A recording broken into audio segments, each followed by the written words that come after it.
Oh my goodness, on a Tuesday, do we even throw out the word exposed to talk about what transpired last night in the W? It's a Tuesday edition on Q. Rich Quiñones here. Olivia Miles exposed. Angel Reese, do we dissect that rebounding as fraudulent or legit? I can see already everyone's playing very nice in the chat. What else is friggin' new? Get in early, get in often. Let's have fun. Let's debate. So this is why when you watch sports, and good Tuesday to everyone. Again, a Tuesday edition on Q. Rich Quiñones here. Get in early, often, like, comment, subscribe. Super chats are available to support the show. I already see the madness going on in the chat. And I already start to see that some people, some of you guys, I got to call you out already because you're friggin' beyond sensitive Susies with this crap. I mean, oh my goodness. Can I come on the air first and foremost and say good morning, fresh roasted coffee? We got it. We're ready to go. Olivia Miles last night got a little bit exposed. And now it's like, welcome to the world of Caitlin Clark when you talk about what goes on defensively. But nobody wants to talk about that. The narrative changes from day to day in this friggin' league. And this is another reason that I get aggravated. I'm going to start with Miles. We'll go through the games last night and why I think after last night, she played herself out of the MVP conversation. She wasn't going to win it, but she played herself out of the MVP conversation. She got stymied last night. She got absolutely stymied last night and shut down. And listen, you are entitled to have a bad game. As I mentioned yesterday, players are human, but that was ugly. Golden State laid the blueprint against Minnesota, and that head coach is a hell of a defensive head coach, the hell of a defensive-minded head coach. And you saw a frustrated young player last night scoring 8 points, 3 of 12 from the floor, 1 of 5 contested shots, turnovers. Oh, by the way, for those that love to throw other players' turnovers in my face and in my grill, minus 12 on the floor. Bad loss by Minnesota. And Golden State basically laying the blueprint. Contest, face guard, check, hand check, get in her grill, and make her life miserable. And what did you see last night? You saw a young player start to bark, whine, bitch, and complain to the officials. So that narrative, the optics of that are pretty quiet on this Tuesday, are they not? She struggled defensively. Golden State was looking for her. They were targeting her. They said, we are going to lock you up. And that's exactly what they did. 8 points, 5 assists, 4 turnovers. And I'm telling you, man, this is why I get annoyed when I feel like I have to come on the air and defend send players, because where's that microscope? Where is that, put her under the bright lights? Where's that integration when it talks about, or we talk about Caitlin Clark and some of the games that she has had where she struggled a little bit? So where's the hit piece? We're not going to see it. Get this friggin' rookie out of the MVP conversation. As I alluded to, it's down to 2. It's down to 2. And you're entitled to have a bad game. But I'm telling you this right now, Golden State pretty much laid the blueprint. They laid the blueprint last night. You can't build an entire narrative around said players' weaknesses, right? And then push the goalpost back and try to find a little more context to support your argument. So all I'm hearing from a lot of people on social already today is, well, she's a rookie. She's due to have a bad game. Yeah, okay, fine. That's fine. But last night spoke volumes to me. You frustrated a player that doesn't get frustrated. You got under the skin of a player that typically doesn't allow you to get under the skin. You don't. And last night they did a hell of a job. That was a great defensive effort as a whole. It really was. And I'll just say this on a Tuesday, Olivia Miles finally got a little taste of the Caitlin Clark treatment. And she didn't handle it well. This is why every time I come on the air and say no player is guarded in the league like she is, I give you last night probably the worst game she's ever played. And that's okay. That's okay.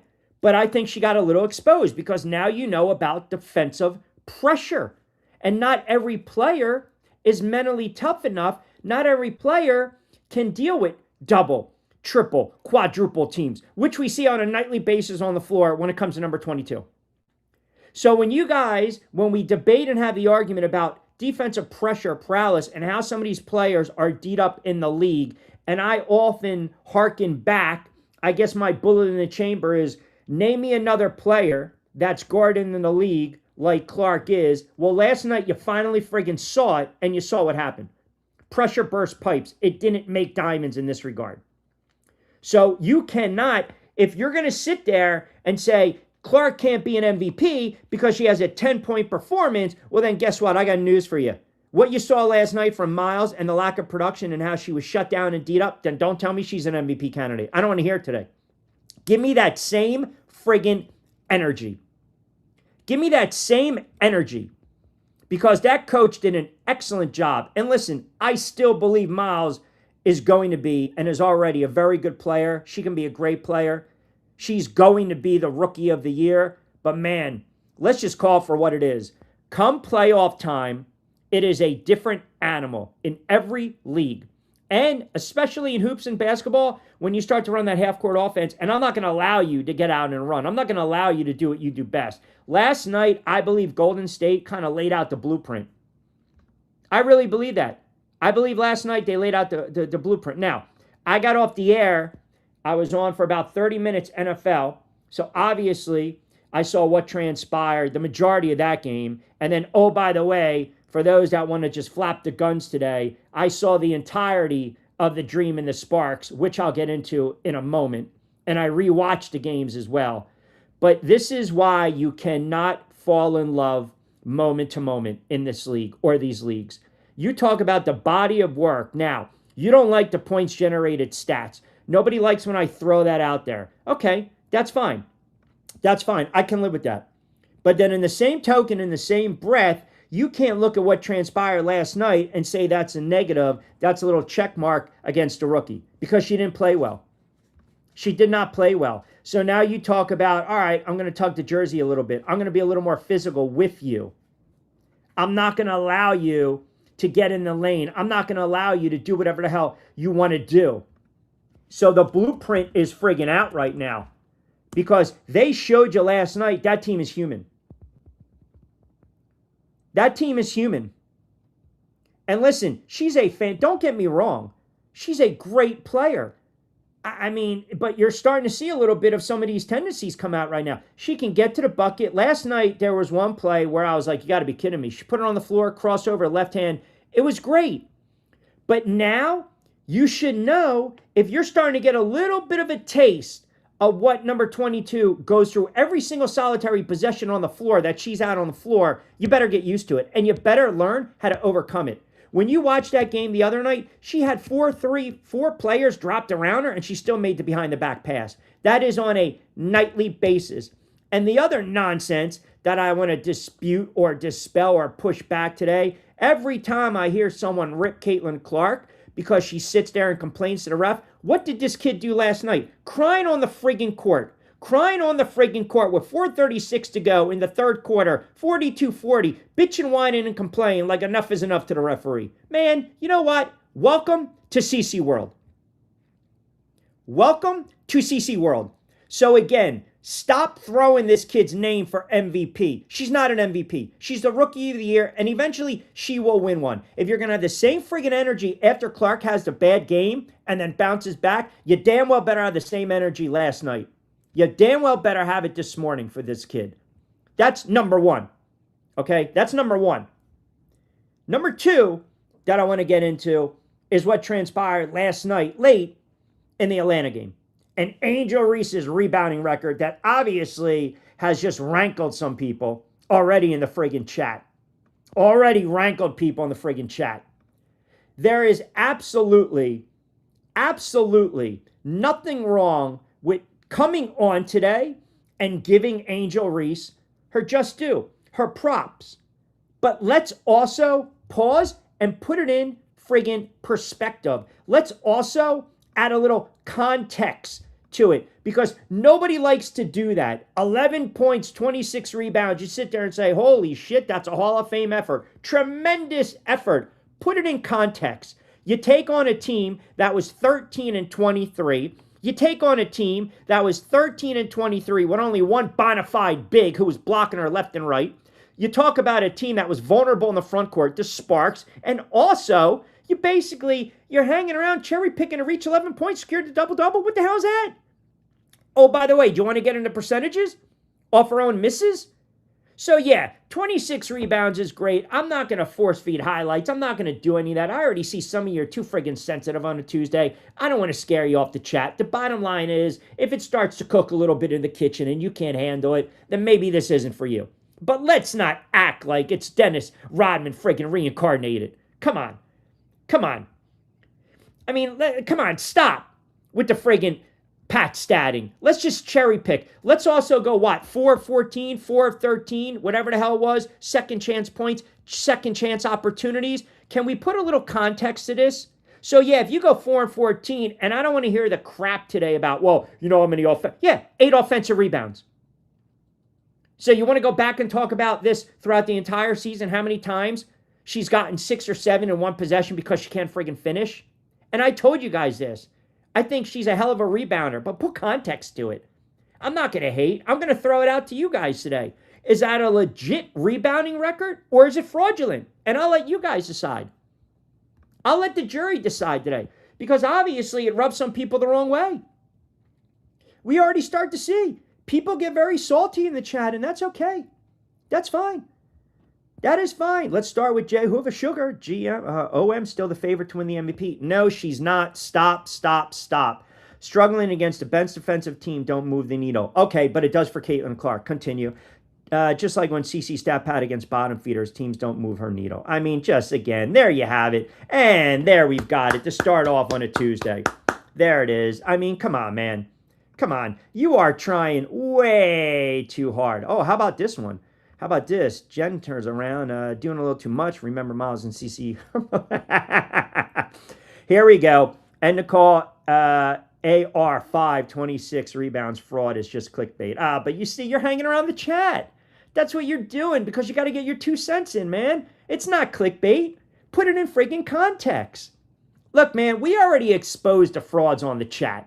As much as we love you, we also expose you. You can't sit there in one breath and bring up Clark, and then all of a sudden when someone pushes back a little bit on one of the players you like or follow or cheer or root for in AR and or in this situation, Reese, we're not allowed to have that debate. She got exposed last night because nobody friggin' defended her this year. But the one team that's done it twice has shut her down. Hence, the blueprint is laid out. It's laid out, and this team might be in trouble. But for God's sake, stop pushing the narrative of Miles in the MVP conversation. Stop. Stop. I don't want to hear it anymore. I don't. She scored 8 friggin' points with 5 assists and 4 turnovers every single friggin' day. And oh, by the way, and you guys don't like when I use this phrase, she got dog walked on defense. She got absolutely dog walked.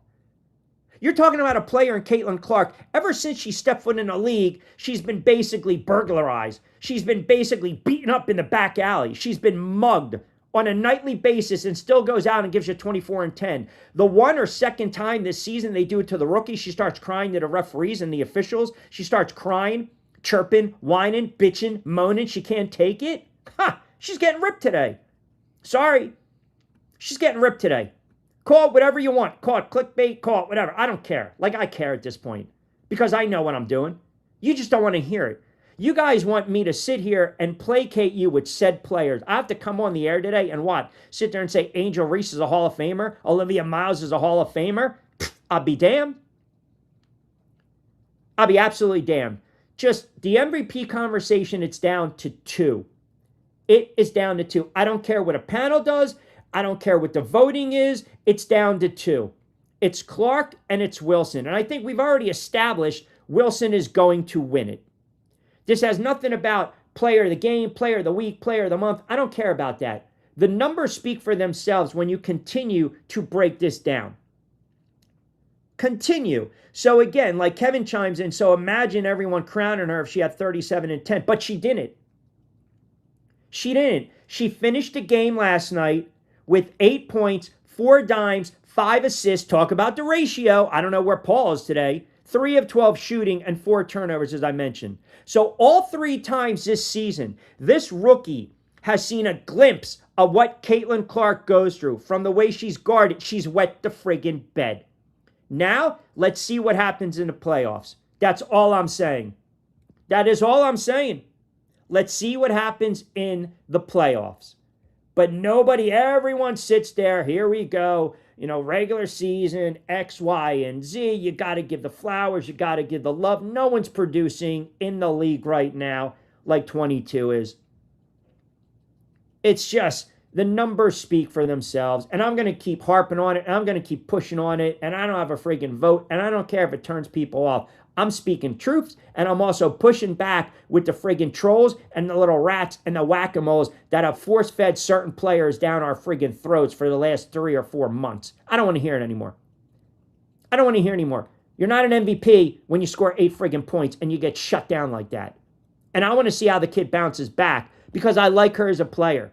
I definitely like her as a player. But don't give me this nonsense that she's the top guard in the league. Everyone wants to rank these guards, and it's got to be Miles and Young and Mitchell and Buckets. And then all of a sudden, you got 22 out there, tippy-toeing through the tulips. Absolutely nonsense. Absolutely nonsense. And you guys don't like the way a title is tagged? Get the hell out of here with this nonsense. My God.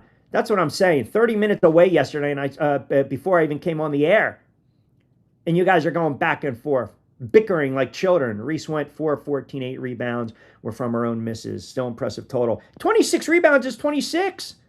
Is it legit or is it fraudulent? I don't really think it's legit. I think it's impressive, but you got to put context to it. That's all. That game was horrible to watch. Did you really watch that game last night, guys? That was an ugly game. That game, 78-71? Are you kidding me? Nobody shot well in that game last night.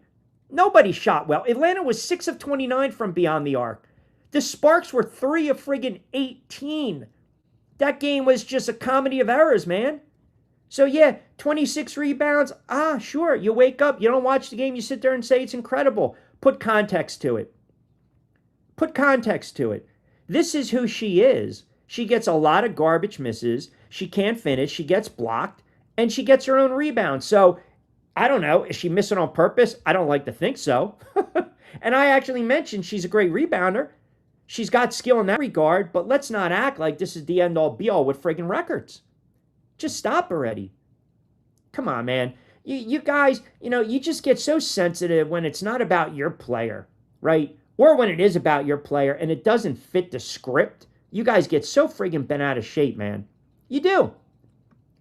You get so bent out of shape with crap. It's utterly ridiculous. First time I saw a defense key on her. Tina chimes in, good morning, Rich. I watched that game specifically to see OM. She should not even be close, maybe third or fourth between her and KM. It should be Wilson or Caitlin. I've been saying it for weeks now, and I'm not changing. I'm not changing my opinion on that. Again, the most dominant player in the league has been who? It's been Wilson. She plays both ends of the floor. Rebounder, rim protector, efficient. The flashiest player in the league, the splash plays, comes from a rookie who's going to be a phenomenal player. The consistent, steady, volume scoring is Mitchell. But then you look at the all-around package, the player on the floor who always gets defended like Miles got defended and still, with malpractice of her goofy coach with the friggin' hub offense, is still averaging 24 and 10 and is breaking records left and right. Controls the tempo, the maestro, the orchestrator, runs the offense, sees what happened when you go and you let her basically go to the hoop. See ball, play ball, go to the rim. It's Caitlin Clark. It's Caitlin Clark. And some of you guys, don't be so triggered. Don't be so triggered. Don't take it personal because we're talking sports. Come on, man. I didn't steal your lunch money. Don't take it so personal.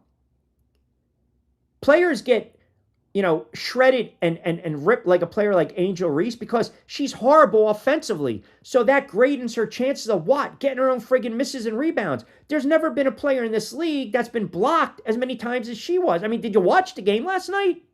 And they had one dominant player on the floor last night. And that was a team that was 10 games under 500. So again, follow me with your friggin' narrative that you want to cram down my throat. When Clark scores 37 against a team, it's against a shitty team. When Reese has 26 rebounds and it seems like half of them came off her own friggin' misses, and I know I'm exaggerating for the sensitives out there, well, that's the standard. That's the standard. She's an all-time great. Come on, man. Man, I feel like it's a shooting fish in a barrel with you guys. I do sometimes. It's so easy to expose you. It's not about liking and it's not about not liking a player. It's not. It's about just calling it out. The film doesn't lie. Good thing for OM. They play Atlanta next. Should be able to scorch the defense. They can't do. Yeah, I mean, listen, Golden State, that's the blueprint, Michael. That is absolutely the blueprint. It's absolutely the blueprint. And they got exposed. She got exposed last night. So every team is going to sit there and say, this is what we need to do. Shiloh, good morning. I'm glad you were able to jump on, brother. Appreciate that. Absolutely. The numbers. You guys just love to just throw the numbers. Oh, here you go. See that? You're calling me out. I know what Rich going to do. Okay. He's going to insert that sparkling angel, get all those boards to further the agenda. Yeah, you got it. I mean, I threw highlights in there and everything, right? We had the chalk talk. We broke it down. Come on, man. It was a horrible game to friggin' watch. 4-14. Come on. Just stop. Stop already. I mean, I feel sometimes like, you know, it's like you guys want me to come on and sit there and say they're the end-all be-all, man. I think I might be the only one that has actually come on and has been critical of Caitlin Clark, has ripped Caitlin Clark, has said Caitlin Clark needs to mature on the floor and she needs to cut down the turnovers. But yet I give credit where credit is due. That's a nice accomplishment last night by Angel Reese. Put a little context to it. My whole point is this. Everyone that continues to push back when it comes to Caitlin Clark, you damn better well do it when it comes to other players, i.e. Miles, your rookie of the year, your MVP, the one that created the sport of basketball, according to some, who absolutely got shut down last night. Great rookie, bagging and tagging, rookie of the year. But you also have to put a lot more things in consideration. You really do. You also have to just say, listen, now we're guarding you with what? Intent. Intent. Do you understand that? I'm guarding you in intent. Every time I see you try to get the ball, I go after you. Every time I see you try to pop around a screen, I'm tugging on the jersey. Every time you're going down the lane, I might hack you a little bit. I might slide over. I might bang you. She's not used to this. So when the playoffs come, you think she's just going to go off? Yeah, maybe, as you mentioned, she has 35 against a bad Atlanta team that's thin. And we know what they do or don't do defensively. Phenomenal season. 19 points as a rookie. Couldn't find a rhythm Monday night because of Golden State. And oh, by the way, held Minnesota to season lows. So that's why social media is in an uproar right now, because for weeks, all we heard was Caitlin Clark shouldn't be in the MVP conversation. Miles should be. Well, Miles gets shut down, had 4 turnovers. They defended her like an elite rookie. They defended her like an elite player, like they do with Caitlin Clark. And oh, by the way, the Valkyries get their first ever regular season win over Minnesota. You get ZZ with 18, right? You got good playoff positioning for both squads, but nobody today wants to talk about, again, the optics, the perception of why is it okay to be critical of one, but we can't be critical of the other? Why is it okay when we're critical of one, we have to immediately take her out of the MVP conversation or all-world, all-WNBA? But when a rookie has to go through it, the argument is, well, she's a rookie. It's growing pains. I don't want to hear it. You can't have it both ways. You can't. You can't. And you know, let me just throw this out there too. She's entering the WNBA as a 5th-year senior on top of all this. So, again, put it in context. Her buckets came within a year more of life experience than Clark, right? Reese in Boston. I'm just saying, there's something to be said about that. But, again, it doesn't fit the script for some of you guys, and that's okay. Dream shot 400 while the Sparks went 388 gravity. That was a horrible... Sal, good morning. That was a horrible game to watch last night. Mark chimes in. Mark, I don't know what to tell you, brother. I think some of us should have been to church today on a Tuesday. I'm going to preach. Gospel of Q. To all Reese, IQ minions, 26 rebounds, was broken because of 4 of 14 missed layups and blocked 5 times. Oof. So the championship conversation has now changed dramatically. If the Valks get to the finals with the Lynx, it would be possible for a second-year team to win it all. Golden State has arguably one of the best coaches in the league. Can't compare anyone to Caitlin Clark until they are full court press, double team, consistently fouled, and then we can compare. But no one is not Wilson, not Page, not Miles, not Mitchell. No one. So CC. Shiloh, I believe that the Valks coach is the best. I just said it, Lewis. She's fantastic. She is phenomenal, man. She is a phenomenal, I mean, unbelievable. Would Miles, absolutely. Oh, if the league guarded her like that last night, listen, she carried the load when Collier went down. She carried the load to start the season. I'm not going to take anything. She's a phenomenal player. She's going to be the rookie of the year. But, Mark, to your point, I go back to when they played Indiana. Indiana allowed her to go off for 19 points in the first half. They didn't even face guard her. They didn't go chest to chest. They didn't even hand check. They didn't even try to prevent her from getting the basketball. That was a major lapse. That's the game that Mitchell had 17 in the first half, and everyone got on Miles because she was asked a question about Clark, and she said the right thing. Mitchell's the one we got to be concerned with. So far gone. I mean, I don't want to feel like I'm nitpicking here, but this is what's wrong sometimes with the chat. Upon further review of what you guys think an MVP is, which is a great performance against a losing team, I have no choice to put Angel Reese to be in the talks. Well, then, again, it shows your foolishness. You can't apologize for who the hell's on your friggin' schedule. Okay? You can't. You can't apologize. But again, I asked you guys this question, and some of you that can't stand Caitlin Clark, just like yesterday's conversation, you refuse to answer it. It's a simple question. Who in the friggin' league is defended like she is? Who? And you saw one time an aberration with the rookie last night, and what happened? She had 8 points and 4 turnovers. Just stop. Just stop already. Great coaching will pull her to the side and make adjustments. Stop with the nonsense. Seriously, stop with the nonsense. You know how many times they don't call fouls on Caitlin Clark? You know how many times she should have N1s? You know they basically game plan? Go look at some of the still shots. When you have 15 bodies around you and you still make a behind-the-back pass. My whole crux is at this. This is my whole crux of my argument.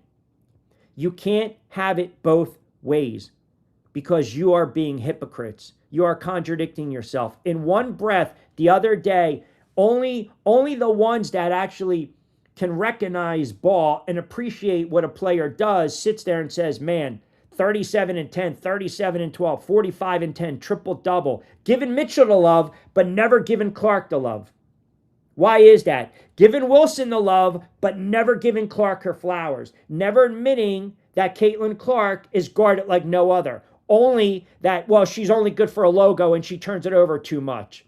But yet Mitchell, scoring machine. Miles, brilliant, sensational rookie. Angel Reese, top flight, top tier rebounder. Wilson, dominant MVP, bookmarker. But for some reason, you guys think 22 is trash, and last night proved she's not. Last night proved when you even try to play defense against her, she still gets hers. She still gets hers. That's my point. Stop pushing back the goalpost. Stop. Stop. Because I can't take you serious anymore. I would much rather have you come out and just say you don't like her because. But no one ever does that because no one wants to go down that friggin' rabbit hole. Nobody wants to sit there and say, well, Olivia Miles was chirping last night because she actually got beat up and she's crying. No, the counter argument is, oh, come on, Q, you're being too harsh. She's a rookie. You know, rookies hit the wall. Yeah, no shit they hit the wall. But last night, she got humbled. And in the playoffs, you think it's going to be any different? Man, I'll tell you, you guys pick and choose sometimes, man. You guys pick and choose. League is about gender hate because Caitlyn is white, straight. She doesn't get into politics. They hate her no matter what she does. They try to put everybody above her. Look, there's an aspect, we're seeing it right now, that cannot be denied. We know what this league is. We've talked about it at nauseum. Miss B, how are you? Good morning. We've talked about it at nauseum. We know this league is divisive. We know this league is toxic. But damn, man, for once, can some of you guys who just hate to hate, can you just for one time, seriously, just appease me. Just appease me. For one time, just sit there and say, yeah, she's a brilliant player, and no one in the league's guarded like her. Miles is a great player, but she missed some layups. Why? Because they started to body and bang her. She got taken out of her element. They started to contest her shots. But nobody wants to talk about that. That's the problem. You guys just want to fixate on one thing and then drive it home until everyone starts buying into it. My opinion doesn't mean it's the right opinion. Okay? My insight, my knowledge, my thought, you don't have to jive with it. All I'm saying is just be a little open-minded. Be a little open-minded. I ask a very simple question almost every other day on this air. Why do so many of you who troll and hate Caitlin Clark? Why is it? What is it? What is this league afraid of? What are these players afraid of? What is the fan base afraid of? You saw last night firsthand what happens when you guard a great player. And then conversely, compare and contrast, this is exactly what the other said player gets on a nightly basis, which to me almost strengthens your case for MVP. It almost strengthens her case for MVP because she's got to deal with that on a nightly for 4 quarters. And she also has to deal with ineptness and the ineptitude of what? Not getting the whistle, the referees. And she's still putting up gaudy numbers. So last night, Miles got a little taste of what 22 does every night. So if you're going to sit here on a Tuesday and say Miles should still be in the MVP conversation or she's the MVP, then how the hell do you dismiss Caitlin Clark? That is my point. Because I knew coming on today, that's where I was going, to prove a point. You pick and choose. You pick and choose. That's all you do. And then I got to call you out on it. Or the chat's got to call you out. Period. It's not about glossing. It's not about glazing. It's not about giving flowers. It's just being respectful and being objective. That's all. That's all it is. Magic whistle. That goes into consideration. Goes into consideration. Listen, everyone's entitled to their opinion. The most dominant friggin' player has been who? The player that's won it how many times now? 4? They want to give it to her so they can say she's won it 4 straight times. That'll be a 5th MVP. She's a dominant friggin' player. But her time is coming to an end. They're going to start opening up the pearly gates to the guard play. It's going to happen eventually. But man, can you guys just for once, like I said, try to be friggin' objective. I ask simple questions and they should be followed with simple answers. But some of you guys just don't want to have that conversation. If other players like Paige, like Miles, okay, even if Wilson, who gets every friggin' call, is actually bodied up in this friggin' league or defended like Clark is, even though it's apples and oranges, center and guard, then this conversation is vastly different. It's vastly different. And shame on the network, shame on the broadcasters, shame on the media that just totally glosses over the fact that every time she brings the ball up, she's fouled. Every time she penetrates, there's triple and quadruple coverage. There's double and triples. She makes the unselfish play, the right basketball play. But we want to sit there and we want to just give the flowers to the Mitchells and the Miles that draw the contact, go to the line, when Clark decides, I'm going to entrust my other teammates, who, oh, by the way, don't even trust her. After a while, it's just enough is enough with this crap, man. Enough is enough. It's like, stop. Miles has a great coach. Wilson has a great coach. These teams have very good coaches. Golden State's a great coach. She's phenomenal. And all the crap that 22 has to deal with on the floor and off the floor, and also the malpractice and the agenda BS by her head coach, she is still putting up Gaudy, historic numbers. But let's keep pushing the goalpost back. So what happened last night, I'm done with Miles in the MVP conversation, and I've said it for 2 weeks. I'm sticking with 2. And if Miles bounces back, I'll give her credit. They're not giving it to a rookie. They're not. They're not. So you know what happens in the playoffs? Now you freaking guard her like the number 1 option for 4 quarters. They scouted her. They scouted her layup package. And again, they were phenomenal. That coach knows basketball. Played zone, so all that straight line drive shot crap wasn't working. That's called making adjustments. This coach, Stephanie White, has no freaking clue how to make adjustments. None whatsoever. There's a reason this other coach is a phenomenal coach, might have this team in a deep run, won Coach of the Year, and again, was a former assistant coach on a back-to-back WNBA champ in the Aces, 2022, 2023. And she was also a former assistant with the Clippers. This woman knows friggin' basketball. Kudos to her. That was a hell of an effort last night, Natalia. That was a hell of an effort.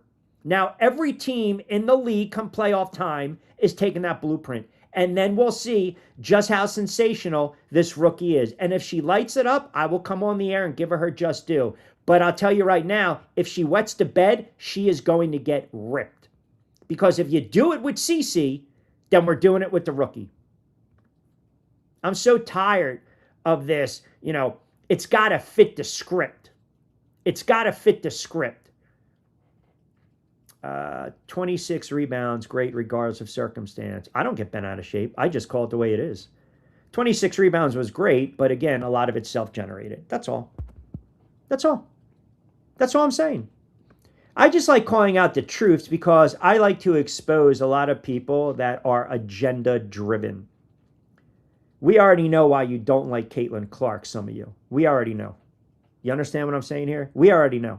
We don't need to go down that rabbit hole. We already know that.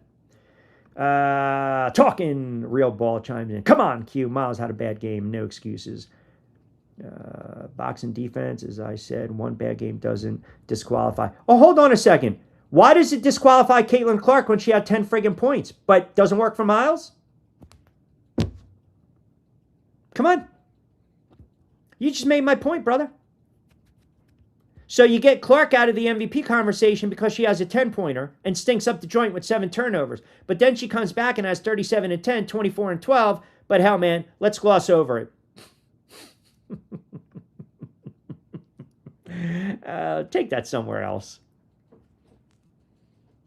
Take that somewhere else. Now, you can sit there and say or think whatever you want.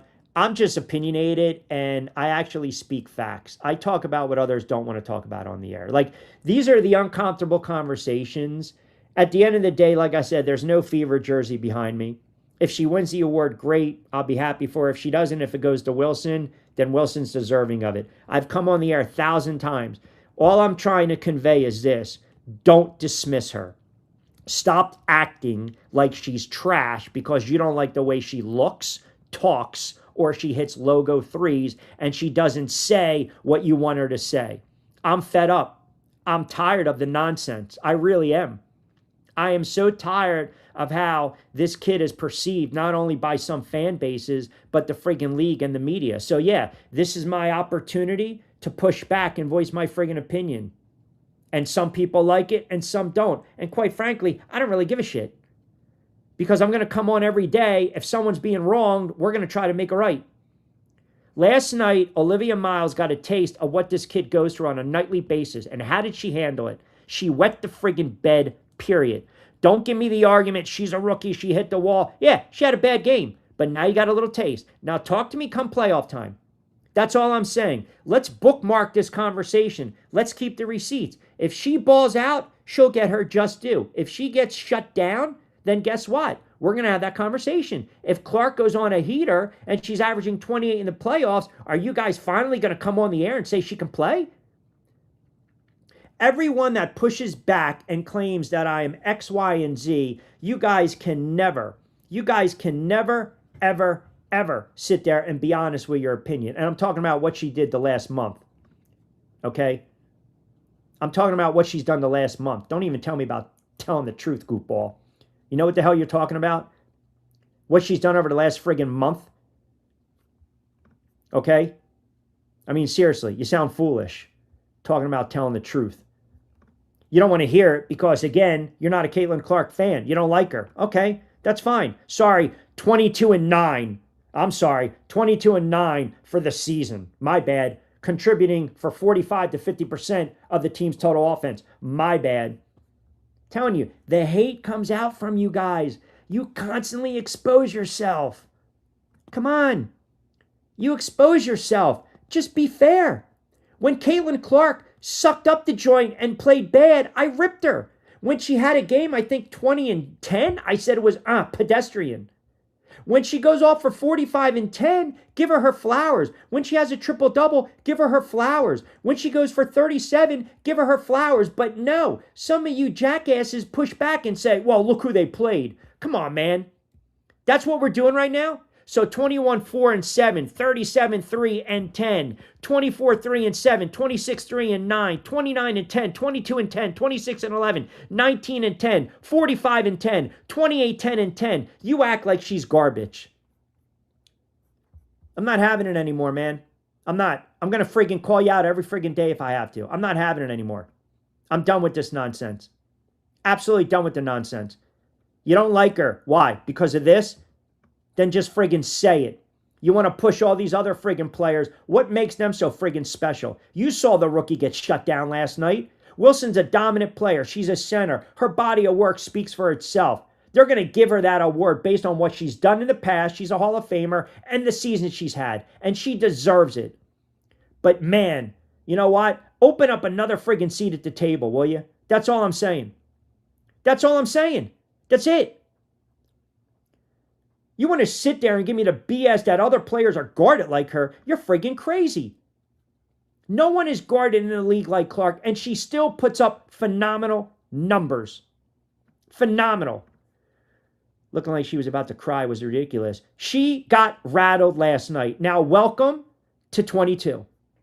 Welcome to the world. So, again, bear with me. For everyone that sits there, every time we talk WNBA, which is always a polarizing topic, okay? And oh, by the way, over 15-game span, she's averaging 25.4. So silence from some of you goofballs. She's the only player in league history to rank first in assists per game, third in points per game, and she generates 46 points per game. So silence again from the nonsense. The rookie's not doing this. Wilson's not doing this. Mitchell's not doing it. It's got to be said. It's got to get out of the way. I got to get it out of the way on a friggin' Tuesday. I have to. I'm just... Again, you start D'ing up this girl in Miles, I got news for you. She might be in trouble. She might be in trouble. And oh, by the way, did you watch last night? She got friggin' cooked on defense. So the narrative that, oh, Caitlin Clark never plays defense and turns it over. What the hell did this kid do last night? Again, people, I implore you. I beg you on a friggin' Tuesday. I'll put my hand on the Bible. You can't on a Monday sit there and say Miles is the MVP. Clark is trash. Clark has 37. She's still trash. Miles gets D'd up like Clark. And then today you're going to push the crap that Miles is the MVP. Please put the hand on the Bible. Put the hand on the Bible. Watch what happens come playoff time. That's it. Last night's game puts to rest this silly notion no one guards Olivia Miles. Now what adjustments will be made by Miles and the Lynx. Cue the Valkyries played box and one defense, and they disrupted the whole friggin' flow of the offense. That's all they say about CC is her turnovers. Okay, it's nothing new. Half of those turnovers not her faults. Rich, I don't know about the Miles situation. I agree with the point overall, but I leave room for she had a bad game. And you're okay with that. My point, my whole theme, my whole point is watch what happens in the playoffs. My whole argument is where's the energy today? That is my point. Where's the energy today? Right? Why is it okay in one breath to piss on one player because she has a bad game and she's had a historical season, and then the same breath or the same media, the same fans, the same chat, the same content creators, the same sports talk show hosts sit there and want to give another player a free pass because she's a rookie and she was finally guarded. But you have certain energy when it comes to another player. That's my problem. And that's how the league views Caitlin Clark. That's how the media views Caitlin Clark. It's not glossing and glazing. It's just calling out facts. And if we even did a deeper dive, we know exactly why that is. We know exactly why that is. Which proves my point from 2 weeks ago. She'll never win an MVP. Never, ever win an MVP. It does not matter. But I'm actually happy last night happened. I really am. I really am. I'm really happy that last night happened because now I can sit here and we can watch these playoffs. And if they D her like this and she struggles, then she's going to have to learn to mature in the position or the blueprint is out. And I can also say this, if we watch Caitlin Clark perform well at a high level, she damn well better get her credit. I don't want to hear this crap. Well, Mitchell's the star. I just want people to kind of be fair. And I rather you just say you don't like her because you don't like her. If you don't like her, tell me why. What is it with her game? What is it about her? Where on a day like today, we're not allowed to criticize the rookie, but you guys have no problem jumping on the chat and ripping her consistently. That is my only issue. That's all. It's my only issue. I wish Miles would get this kind of defense every single game, find out what she doesn't get guarded the same as CC. So don't you have to, Billy, put that in the equation when you're talking about valuable player and how they're guarded? Doesn't it make sense? I think in any world where the grass is green and the sky is blue, when a player is guarded physical, when they're dropped on their ass, when they're elbowed, right? Where their friggin' jersey is grabbed, where they're raked across the eyes, where they're double and triple team. Does that tell you the player stinks or that tells you the player is a generational talent? To me, I like to think I know basketball. That tells me the player is a generational talent, and that's why they D her like that. You have to. If she doesn't, it's malpractice. I'm more concerned what the hell they're going to do with the offense and the hub. Now, those might be some high-scoring games, to be quite honest with you. But they have to.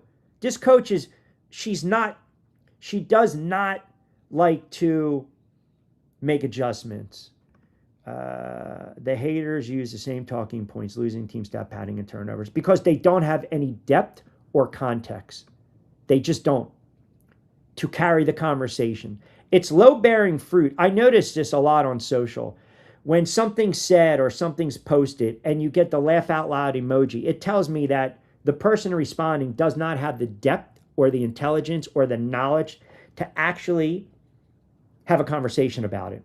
Okay? You can't tell me that last night, if you want to sit there and say that's an aberration because the way they guarded her, that's one thing. But if they did this on a nightly basis, are we still putting her in the MVP conversation? I think, as Mark alluded to. I don't believe we are. I don't. Rookies hit walls. Teams make adjustments. You know it and I know it. But I'm telling you, the blueprint was laid last night. Laid. 26 rebounds, no 3-second violations. Hey, man, when you get 4 or 5 quick bunnies and you get misses like that, it is what it is, right? Right? Wilson, yes, she's always at the line. Correct, because she gets the whistle. There you go. There's that narrative. Overrated, can't guard a corpse. Saw her play defense the other night, right? Saw her make that strip when she had 45 and 10 against Seattle, right? Come on, just stop. And what happened last night? Mitchell can play defense. Jackie Young dog walked her. Miles can play defense. Come on. Stop. Look. When someone plays poorly, we come on the air and you have an opinion about it. It's just like the quarterbacks in the NFL, man. They're fair game. You can certainly, again, redeem yourself, right? There's a lot of season left, right? Handful of games. And then the playoffs. That's coup de grace. But it's fair game, man. Sorry. It's fair game. But I'll tell you this. What I saw last night, if you are going to dismiss Clark after a poor game, I got news for you. Then I'm dismissing Miles. As MVP. As MVP. I give her Rookie of the Year. I give her props for carrying that team. Already a stacked team, oh, by the way. Collier back. That's a deep team. I'll give her props. I will. But the blueprint was laid out. Now, we know it's a regular season award. I just want people to be fair. That's it. I want you to try to be fair and objective. And all these players are very good to great in their own right. But as I said 48-something minutes ago, again, Tuesday edition on Q, Rich Quiñones here, powered by Fresh Roasted Coffee. Get in the conversations, hit the show notes as well. Subscribe if you like the content, or if you want to troll and argue. I don't have a problem with that either. All I'm saying is this: where's that same energy? Where's that same energy? Where is that same energy? 22nd on the entire league defensive rating. No one sits there and says she's a great defensive player. And you have Wilson. Of course, the center is going to be dominant and defensive and a rim protector and plays both ends of the floor. That's why she's going to win it. But, show me a player that accounts for 45% of the team's offense. That's Caitlin Clark. Come on. It's like, come on, man. If you can tolerate awful coaching voice, you would have an appreciation for Clark's skill level and court vision. She's unbelievable, man. The passes, half the time, they don't even know when the friggin' ball's coming their way, JS. WNBA wants Caitlin to be woke. Even if she was woke, even if she was political, even if she took a stance on something. You think if Caitlin Clark was woke and she took a stance on she wants trans athletes to play in the league, she wants physical play, she wants it to be the sisterhood, she wants the league to be wide open, she loves the commissioner, she loves her head coach, and she put up those numbers, you really still think she's going to get the love and the flowers? No. They've already made up their mind. They already made up their mind. It doesn't matter. She can go on a podcast. She can have a press conference. She can talk about all the things everyone wants her to talk about. Okay? Just stop with the nonsense. And last year, oh, by the way, the last several years, at the end of the day, it's what have you done for me lately? Stop giving me White made a deep run in the playoffs. That was last year. We're talking about this year. Think about what happened. Boston's been an enigma. Billings shows up here and there. Cunningham comes off the bench. Hull's contract is an albatross. You got Mitchell. That's it. And we started to see a little more of the bigs come in. That was refreshing. But other than that, and it's Caitlin Clark. In spite of this head coach. She can say whatever she wants. She can sit there and say everything you guys have dreamed, she says. It's not going to change the media, the perception. It's not going to change the narrative when it comes to Caitlin Clark. It's not. It's just not. It doesn't matter about the coaching. It doesn't matter the ineptness of the head coach. It doesn't matter Mitchell getting hers and the streak alive. It doesn't matter about the hub. It just doesn't matter. It's the picking and choosing that I've got an issue with. It's utterly ridiculous. It is utterly ridiculous. The picking and choosing. My God, like I said, I would rather have half of you, with all due respect, that are friggin' trolls, and we know that, and it's all about race, than just come out and say you hate the fact that she's white. You hate the fact that she's a straight white great player. Then, you know what? We don't even need to have this conversation anymore. Where's the same energy today from Miles sucking up the joint last night? There is none. Why? She gets the pass. Goofballs. Just stop. Freaking goofballs, man. This girl has played at such an MVP level, even with the coach dicking around when it comes to minutes restrictions. I gave you the numbers. When she plays over 19 minutes a game, she averages 23 to 24. The lower back, the probable, the questionable, the minutes restrictions, the pulling her after a turnover. Doesn't do that against Mitchell. She's cooking, bench her, call timeout. Just stop, man. Just stop already. Last night, Golden State had a great defensive game plan. They shut down that whole offense. It happens. It's basketball. You make adjustments. The game of basketball is also predicated on what? A make or miss league. We saw low-scoring games last night. You saw 80 to 66 and an atrocity of 78-71. And the 26 rebounds, which I still say, hey, great, but somewhat fraudulent. But whatever. Oh, by the way, the other thing is this. 26 rebounds against a 13 and 25 team. 37 and 10 against an 11-12 win team. But not good. Sometimes you guys just expose yourself. You do. I don't even need to do anything. CC does fit the culture. Does not fit the culture. She's invalidating all the claims that the OGs were great players by shattering records in 90 games. It's utterly ridiculous. It's utterly ridiculous. All I'm saying is don't be so disingenuous. Wilson is the friggin' MVP, and I'm fine. I'm fine with that. But don't tell me after what you saw last night, Miles is ahead of Clark, and Clark shouldn't be at the table. It's a two-horse race. I don't give a shit what the pundits say. I don't care what the broadcasters say. I don't care what the panel of voters will vote. It's a two-horse race. Don't be disingenuous. That's it. I would respect you more if you just told me why. And if you keep throwing in defense and turnovers, then I'm going to keep countering it left and right. Because that's a lazy argument. Does Mitchell play defense? Doesn't Mitchell turn the ball over? Did you see the other night? It was a perfect call for a backdoor cut. And what did Mitchell do? She stopped going to the basket. Who got tagged with the turnover? Caitlin Clark did. How many times did she drop it off to Lexi and she couldn't finish, or she lost a handle? Who got tagged with the turnover? Caitlin Clark did. Come on, man. You guys just want to fit the narrative. It makes you feel better. It's just like in the NFL when you talk about quarterbacks and winning quarterbacks, and we gauge all these quarterbacks. You know, in my backyard, everyone looks at Jalen Hurts. I'm not the biggest Jalen Hurts fan, but I respect his game. You got to give him his just due. Here's a quarterback that just wins. It's not sexy. He doesn't blow you away. He went to 2 Super Bowls. He won 1. He was an MVP. But yet he doesn't get the credit, and I don't know why. All he does is win and puts up consistent numbers. It's like how we view the quarterbacks. It's a Sunday to Sunday proposition, but the body of work speaks for itself, and it's what you do during the regular season. It's the level of consistency. Wilson, the most dominant, consistent. Mitchell, the most consistent, steady Eddie, high volume scorer. Miles, flashy, brilliant at times, absolutely. But then it's not sexy because she's plain Jane. There's the one that just gives you the 20 plus and the 10 every night, gets the whole offense involved, helps Mitchell out, who benefits from having her on the floor in spite of minutes restrictions, in spite of having back injuries, in spite of the horrible officiating, the horrible coaching, running the hub offense through someone that's congesting and clogging up the lane, and you don't want to put her in the conversation. You don't. You don't want to have her have a seat at the table. Because they're not going to.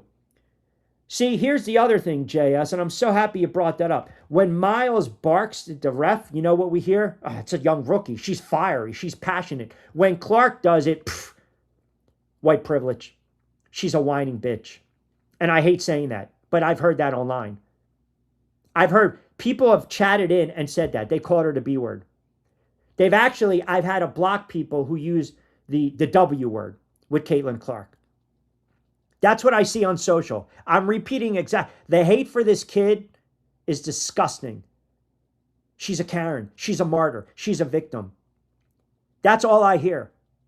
I'm so tired of it, man. I'm calling everyone out. I'm going to continue to do it.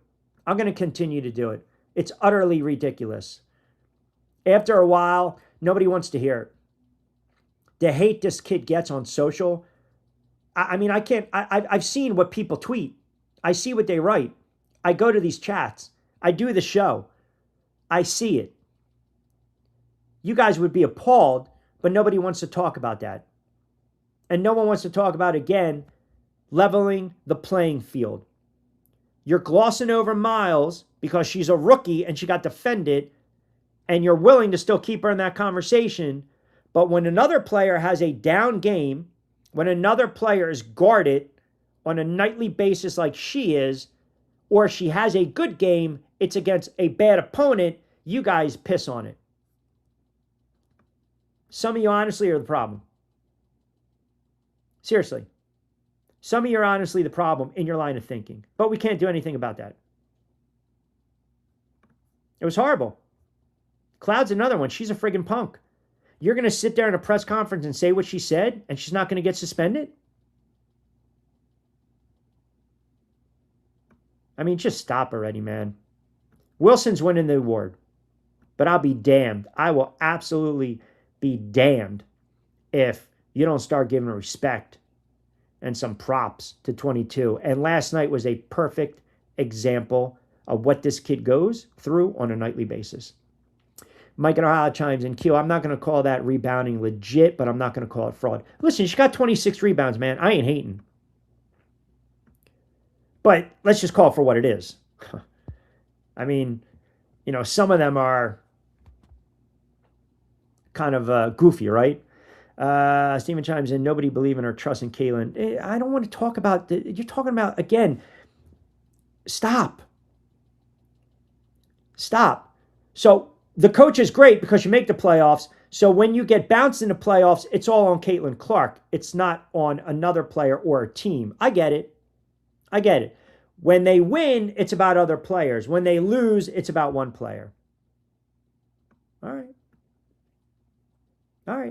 I understand where we're going with this today. And that's good, man. You're correct, Hugh. One game disqualify any player, and that would be ridiculous if someone said that. No. What I'm saying right now is stop pushing her as MVP and not allowing the other one to be in the conversation. That's what I'm saying. Admit, finally, everyone out there, that what you saw last night is exactly what Caitlin Clark goes through on a nightly friggin' basis. And then we can move on. And oh, by the way, doing what she's doing, dealing with that and the head coach and having to run this hub offense and having a player not get out of the way and making sure another player is getting hers just adds more value to what she's doing. She's not going to win it. But if you're going to keep Miles in that conversation, you damn well better have number 22 in that conversation. You better. I don't want to hear it anymore. It's just, it gets to a point where it's like, man, we watching the game? What are we doing? Are we really watching the game? Look, the league we know is already divisive. We already know. The award should go to the player that deserves the award. Color of their skin be damned. Color of their skin be damned. White, black, yellow, green, blue. Wilson has had a phenomenal season. I've gone on the record. I've gone on the record many times saying she is going to win the award. She's a future Hall of Famer. She's an all-time great. She plays the center position. She's dominant. She's a rim protector. She's efficient around the rim. Every team in the league wants her. She's phenomenal. She's won it multiple times, 4 times, back to back to back, trying to win it 4 straight times. That'll be her 5th MVP. That's legendary friggin' status. Her time is also coming to an end. And eventually, the old guard steps aside, and now you got the young guns. And again, you can dissect who you believe is the best guard out there, whatever. I already gave you my opinion. I think Miles is a great rookie, but she was guarded like the number 1 option last night for 4 quarters and didn't do squidoosh. There are great guards in this game. We know they love the center position. We also know the league has been biased against guards when you talk about MVP, because obviously the only rookie who was an MVP was Parker in 2008. The only 2 guards have won it, and I know Taurasi was one of them. You're talking true legit guards. That's going to change eventually. Okay? It is. G turns in, I've never seen a basketball media throw parade every time someone grabs a rebound like Reese. Q. Thank you for keeping it real. Listen, it's not about keeping it real. I'm just giving you my opinion. That's all. And I don't know why people still want to push back, even with I see some guys on X right now hitting me up about the points generated. Well, hold on a second. If you get a block, if you get a rebound, a transitional opportunity bucket, isn't that a point generated? So we're going to gloss over 40-plus points per game, score, assist, generated, and that's the tops in WNBA history? You guys just don't like her. That's it. For whatever reason, man, you don't like her. You're afraid to say why, and we already know why. She's such a threat because of what? She's playing Jane Middle America? Jeez. My God, man.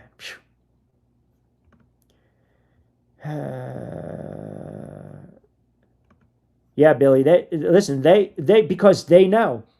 They know. I had 70-something, 100-something chats before we even went live, man. But we expose them, and this is what we do. Maria, ¿qué tal? How are you? Miles is not in the running for MVP. She shouldn't be. Ooh, DB coming with that one. All right.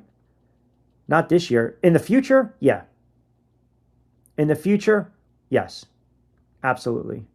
Absolutely. Let me see. Sarge chimes in. Q, I know once in a while you'll say you like Reese. Do you like her? It's nothing personal against Angel Reese. I've actually come on there and said I like Angel Reese. I don't like what she did with Brondello. I don't like some of the things she says. And I said this last week, for those that have selective hearing, there's not another player in the league that plays with the energy, both ends of the floor, that Reese does. But I'm not going to sit here and wax poetic about 26 rebounds. That's a great accomplishment. But I've watched too many of these games with her. A lot of these rebounds in this double-double, I'm sorry, it's manufactured. It is. It's manufactured. How many times did she get blocked? Well, I get the ball, little loose change, I go right back up. I miss it. I get the rebound. I go right back up. I miss it. I go right back up. That's at 4 or 5 offensive rebounds right there. Second chance opportunities. It's just who she is. She's not a very athletic player, but she has heart and she hustles, and I can appreciate that. But I'm not going to sit there and say she's an all-time great. I mean, they're statting, man. She was cherry-picking to get that double-double. It's almost like Steffi White knowing at the half that Mitchell has 17. We got to force feed her the rock in the third quarter so she can get a pointless streak. Continue. Let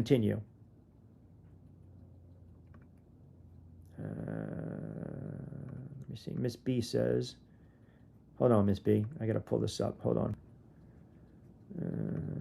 What did Miss B say? Oh, Miss B, I apologize. I clicked you on and I clicked you off. I apologize. Something about narcissists in the chat. I don't really believe what half the people say in the chat, to be quite honest with you. The ones that get it, they get it. But yeah, I think the issue is that you guys wanted me to come on today and say the complete opposite, and that's not what I do. And for those that were bitching, whining, complaining, sitting there saying, click this, click that, you know, what's he talking about? You guys have hung on now for an hour and 10 minutes. Come on, man. Like, what does that say, right? Oh, no, Miss B, I know what you're saying. No, I know they're narcissists. No, it's not an emotional reaction. That's all on me. I'm just fired up today, Miss B. Look, I love when you guys chat, but I also know at the end of the day, it's pretty easy to get under the skin, man. It is.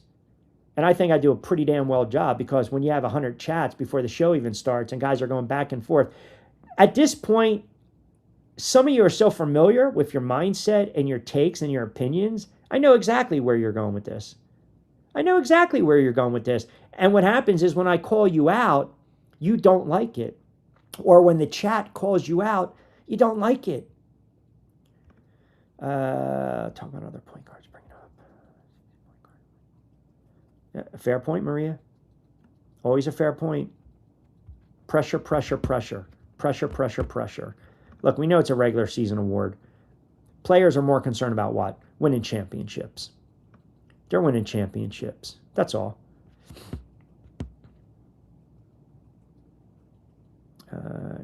Caitlin is a third in drawn fouls. So what are you complaining about? Specific whistle. The fall guy, not sure you're going with that one. Mark says never complain about CC. What's up? I mean, she's ring chasing. If you're an organization, you want to stay away from her. You do. Pam says, I told you all yesterday when they play real defense on Miles like they do CC, look what happened last night. The kid looked frustrated. That's correct. And that's exactly what's going to happen. Many people criticize CC only scoring 10 points in that game. Many CC fans did. People in the chat just making stuff up. CC hate more important than the hater agenda. Save the lives for people that have watched Clark since high school. Man, you guys are getting a little fired up. I like the emojis. Yeah. Oh, we're throwing emojis in there right now? All right. Miles has 2 great games versus the Valkyrie. Has had 2 great games versus. Oh, okay, someone's got to watch the games. Man, a lot of you guys very passionate about the argument today, but I also see a lot of you guys are really just clueless, man. If you watch basketball, you watch basketball. If you don't watch basketball, you're getting exposed. You really are. You really are. It's almost like point, counterpoint. I mean, let's just call it for what it is. Does Clark ever get the friggin' whistle? Wilson does. Mitchell does. Miles does. Does Clark always get doubled and triple teamed? 100%. Do those other players? No. Not a snowball's chance in hell. Does she pull it up? Historic numbers? Player of the week? Player of the month? 40-something% of the offense? Yeah. None of these other players do. Come on, man. Move along. Nothing to see here. Nothing to see here. And I don't really give a shit about who you're putting the points up against because you can't apologize for that. What am I going to sit there and say if a quarterback throws for 350 against a 32nd ranked defense, that's his fault? No, you better take advantage of it. Some of the arguments you use are weak. You're going to, if Miles goes for 45-10 against Seattle or Mitchell goes for 45-10 against Seattle, you guys are glazing all over the friggin' place.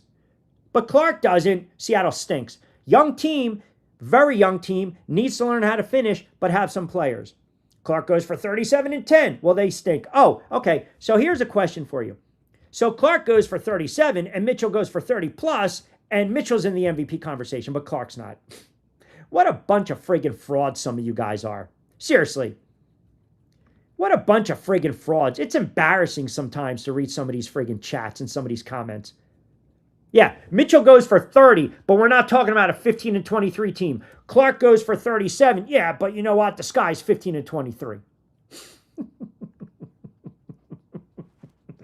Oh, man. Friggin' unbelievable.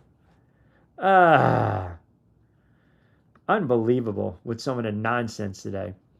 And here I thought we were going to have a happy little chat and we were going to talk about the MVP conversation. We were going to talk about how these teams are adjusting come playoff time. Not happening.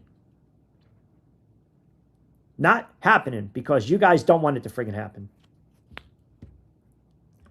Wilson led the league in free throw attempts 3 years in a row. A while back, they call Whistle Wilson for a reason. Look at how many times got robbed and wins this year from her whistle.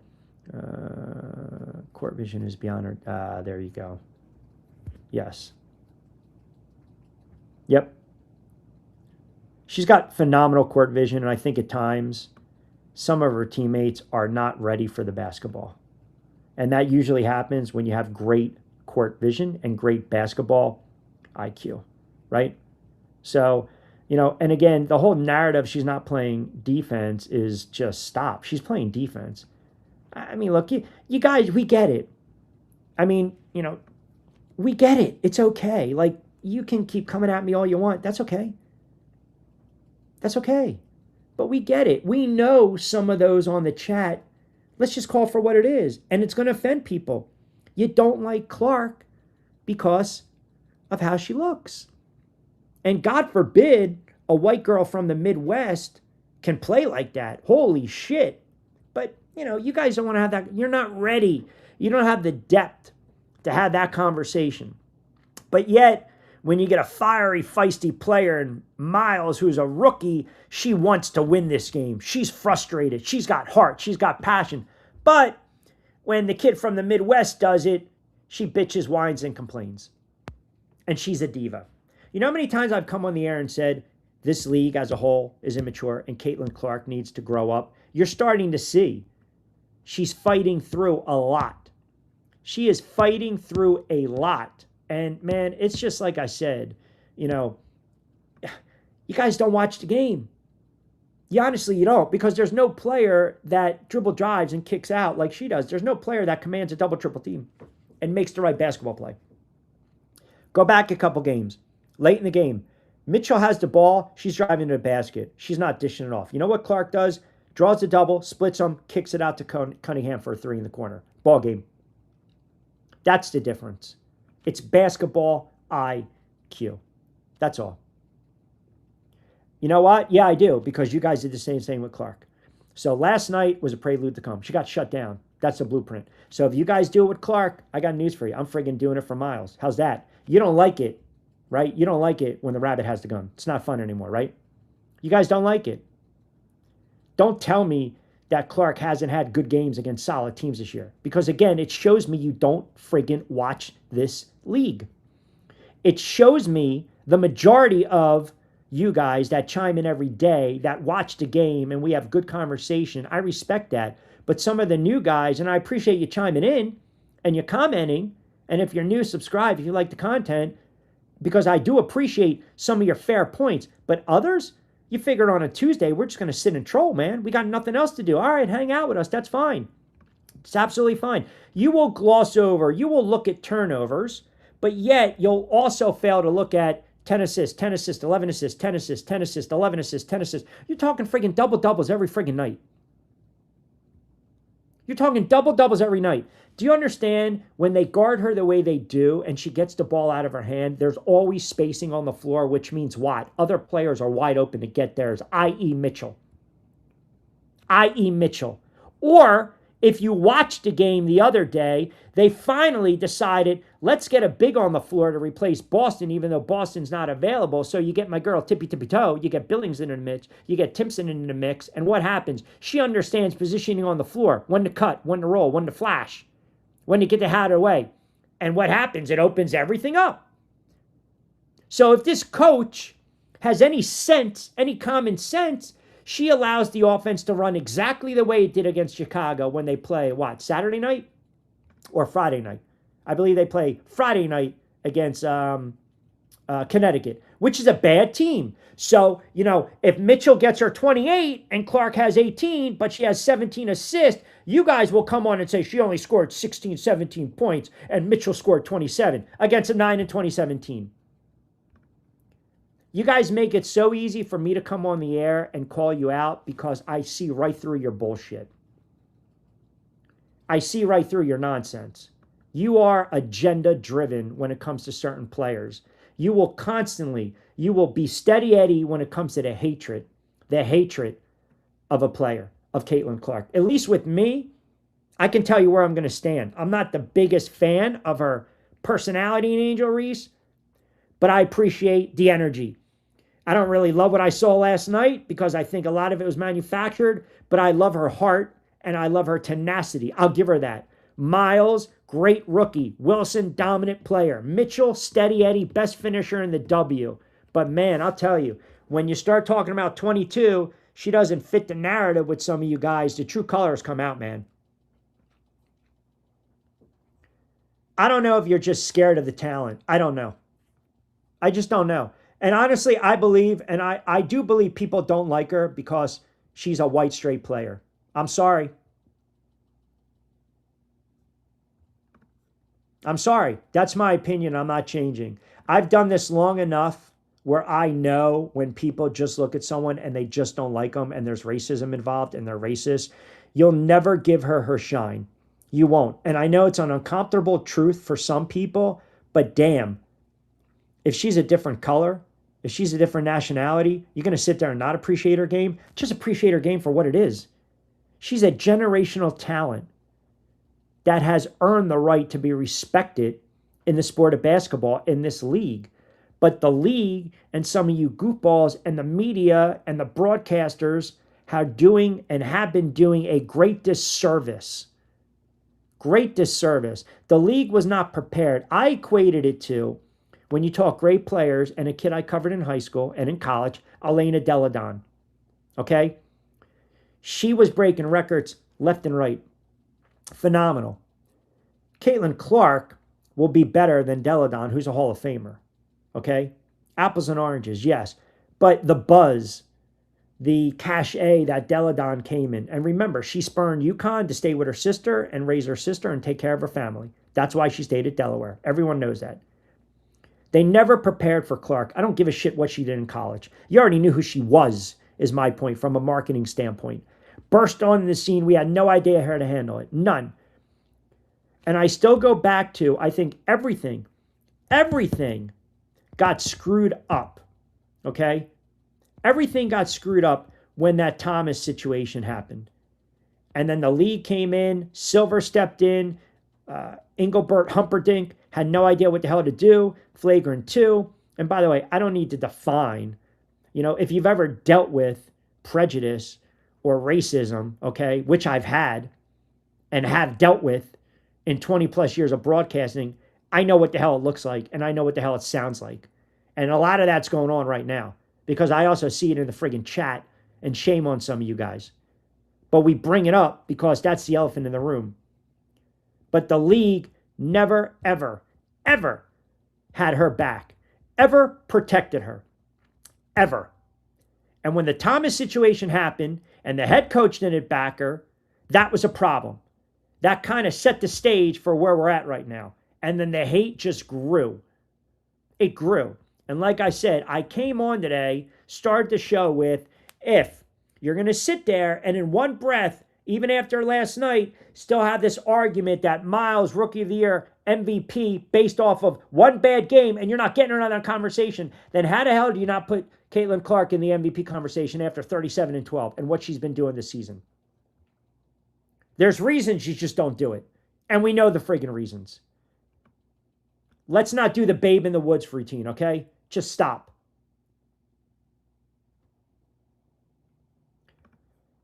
I could be wrong. Sports writers are leaning towards Caitlin. I say that because the WNBA media is doing too much promoting Miles, Page, and Wilson for MVP if they're begging. They're not. There are 2 or 3 writers that will push and cover her in a positive light. The rest of them won't. They won't. They want to do the I gotcha moment. They're pacifists and activists. They won't. You have too many powerful talking heads on these networks that will never, ever, ever give her just due. They've never seen a player like this, so they hate her. They've never seen a player like this grab the spotlight, so they hate her. They've never seen a player like this get all this attention. They hate her. How the hell in the world do you, again, in a perfect world, explain to me why she's guarded the way she is? Because she's great. She's a generational talent.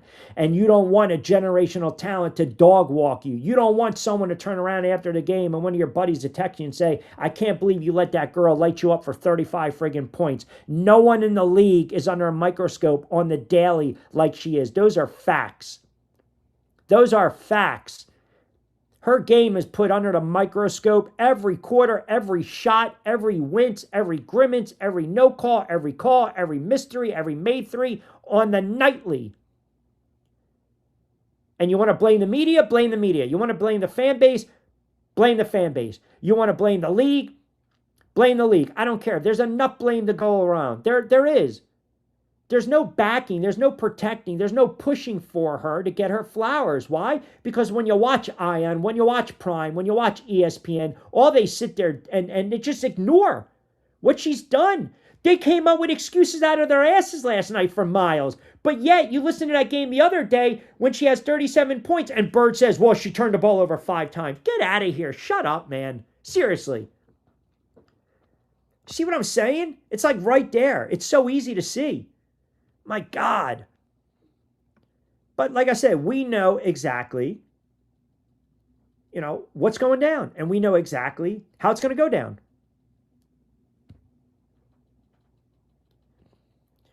You can like a player and you cannot like a player. My only favor I ask is, again, just, have an objective opinion. Because I can tell you, the listening audience that have been chiming in and new to the channel over the last several months, they know basketball. So they can literally call you guys out. And the lazy ones will just throw in an arbitrary, I watch these games. I know ball. I know what the hell I'm talking about. It bothers some of you guys. It does. You don't want someone to think they know more basketball than you, but we can tell who knows basketball and who doesn't. There's no lies spoken. You just don't like what I have to say because the opinion, my thought, doesn't fit your script. And maybe, like I said, channel's not for you. My show's not for you. My radio show's not for you. My podcast isn't for you. But, we go down the rabbit hole. I could have came on today and throw highlights left and right. Fit the script. Not going to do that. Everything speaks for itself. The numbers don't lie. The film doesn't lie. The film doesn't lie. No one is saying she's a generational, she created the friggin' game of basketball. She didn't do that. She's an unbelievable talent that if cultivated the right way and you had the right coach, she's going to be a Hall of Fame player. She can be one of the greatest players to ever play in this league. But she's a flawed superstar. Yeah. She's got to work on a defense, which is getting a little better. She's got to cut down some of the turnovers, which are not always on her. She's got to be a little judicious with the basketball. I'm not going to come on the air and say those aren't true. They are. But man, do you really watch what she does on a nightly? Do you watch the pick and roll? Do you watch these cuts, these screens, these back doors? Do you watch when she creates her, a shot, foul line extended elbow jumper, when she gets other players involved, when she's too unselfish? It is a thing of beauty. It is a thing of beauty. And again, I think she needs to be appreciated. And for some of the casuals that just like to troll, we know why you troll. Because she doesn't fit the script. She doesn't play the part. She doesn't look the part. She doesn't sound the part, right? She doesn't. She just doesn't. She definitely is deserving of the MVP. She will not win it. She just won't. She won't. But you got to remember, man, you can't blame a quarterback for putting up gaudy numbers against a bad defense. Does that make the quarterback any less great? You play who's on your friggin' schedule. And oh, by the way, this is what you're supposed to do. You're supposed to put up gaudy numbers against bad teams. You are. So in one breath, you want to dismiss 37-10 or 45-10. I don't see you doing that with Mitchell. Why is that? Why is that? I mean, they're both on the same team. They both played the same opponents. Did they not? These are things to think about. But we already have the answers to them. We already know why. Last night, defensively, give Golden State a shit ton of credit, man. Unbelievable. Unbelievable. G chimes in, Q, do you think they're going to run the hub when Boston comes back? I hope not. I hope not. It's disgusting that you call her the best point guard ever when she has only been in the league a few years. You're disrespecting all the previous point guards. That's why you're not a real basketball fan. I got news for you. I cover the game and call games in the States and overseas as we speak. Been doing it for 25 plus years. You just don't like what I said. No one's disrespecting the old guard. Okay? But yeah, her numbers are ridiculous. And the game's changed over the last 15, 20 years. So thanks for playing. Try friggin' again. I know you're a newbie and you're a newcomer. That's okay. We'll allow it. She's the best. Why? I like when people do, like I say, Google me. Do a little friggin' research before you try to come at me.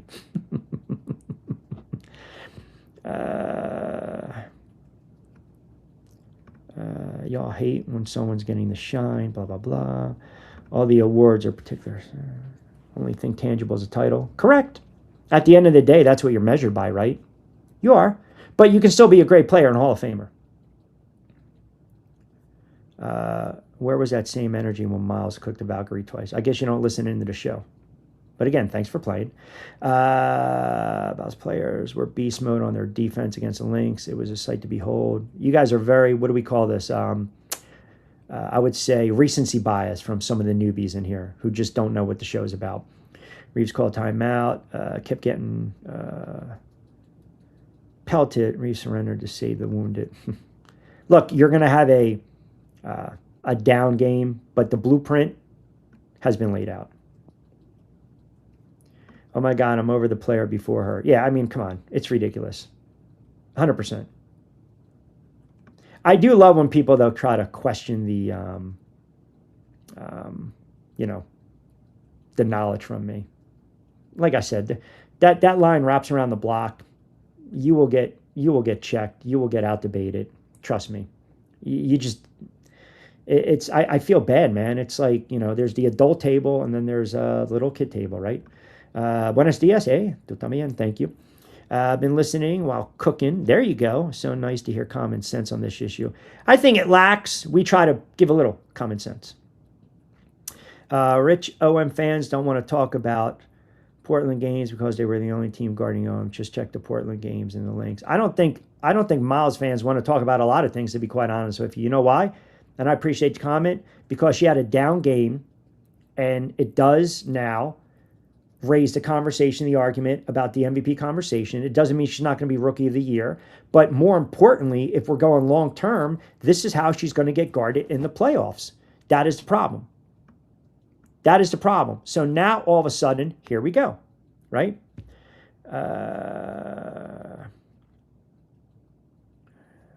Don't start hating as soon as they did the same thing to Paige. Caitlin Clark and not CC wins the MVP. If Olivia Miles wins the MVP. Trying to get to these chats, guys. I'm trying to go up and down, so I apologize.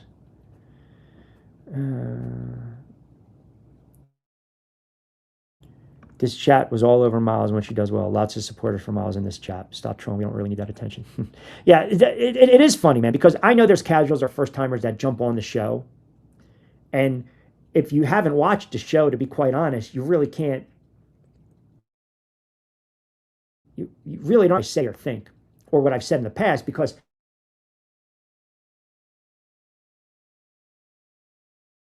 and look at what I've said in the past on the record. You only want to hear what you want to hear the last hour and 30 minutes and say, oh, this guy's a jackass. He's talking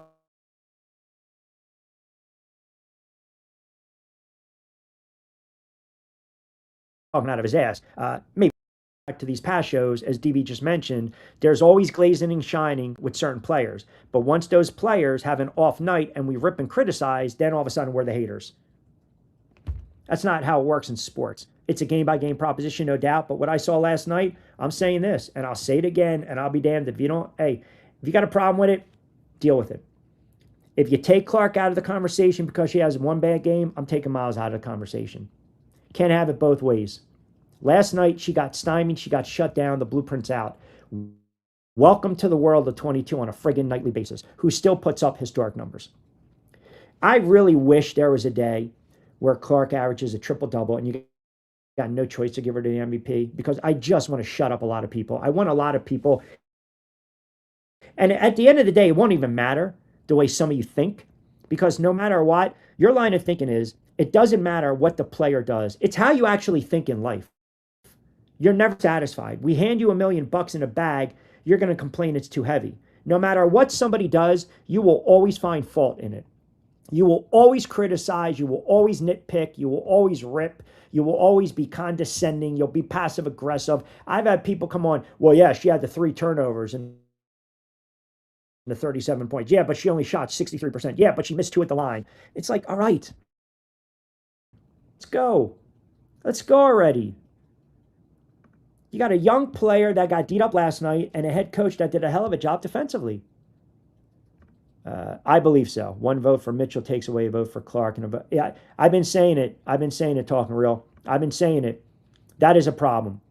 That is a problem, right? And also, too, you might even factor that in with first team WNBA. And look, these, when you talk about stats in basketball, just remember this. We can skew them. Right? We can take them and make them how we want. A lot of you don't like the points generated, but that is a stat, because my analogy is this. A walk is just as good as a base hit. You're on first base, man. Pam knows the game, no doubt. Watched the league back in the 90s, early 2000s. Turned weird. I came back because CC plays exceptional basketball. Pam knows. Pam comments. She knows. What's going on, TG? Good morning to you, brother. Correct. Yes. Yeah. And we know why.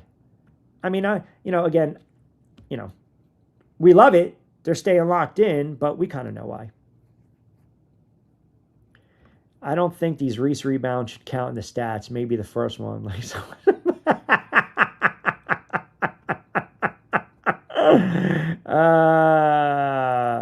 If she actually had any offensive game, if she worked with someone in the offseason to learn how to finish and learn how to square up, and again, learn how to not get blocked. It's all about positioning under the boards. And she turned around and had a semblance of an offensive game. I got news for you. Her rebounds offensively are going to drop exponentially because she's going to make her friggin' bunnies. So damned if you do, damned if you don't. But yeah, she needs to add that little repertoire arsenal to her game.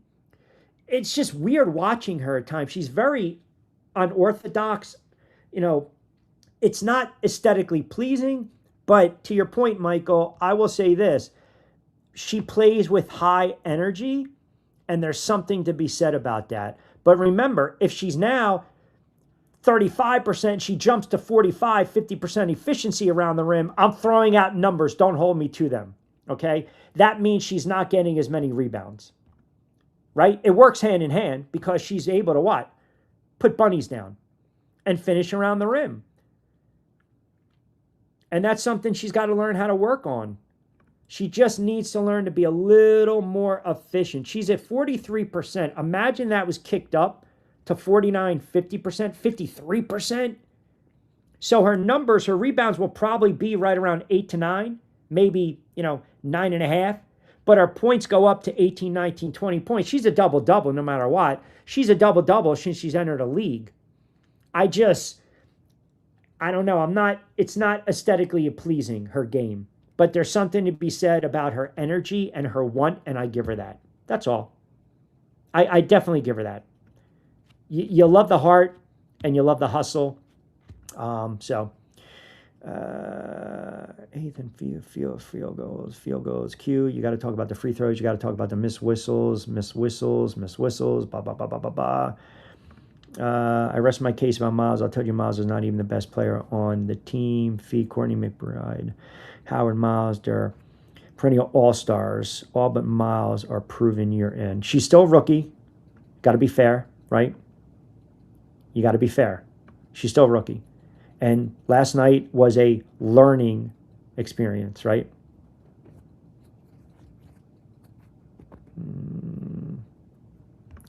I don't know who Clark puts up 45 against because every other player had a chance against the same team. Couldn't personally. I'm tired of folks minimizing Caitlin's account. That's exactly what they do. Thank you.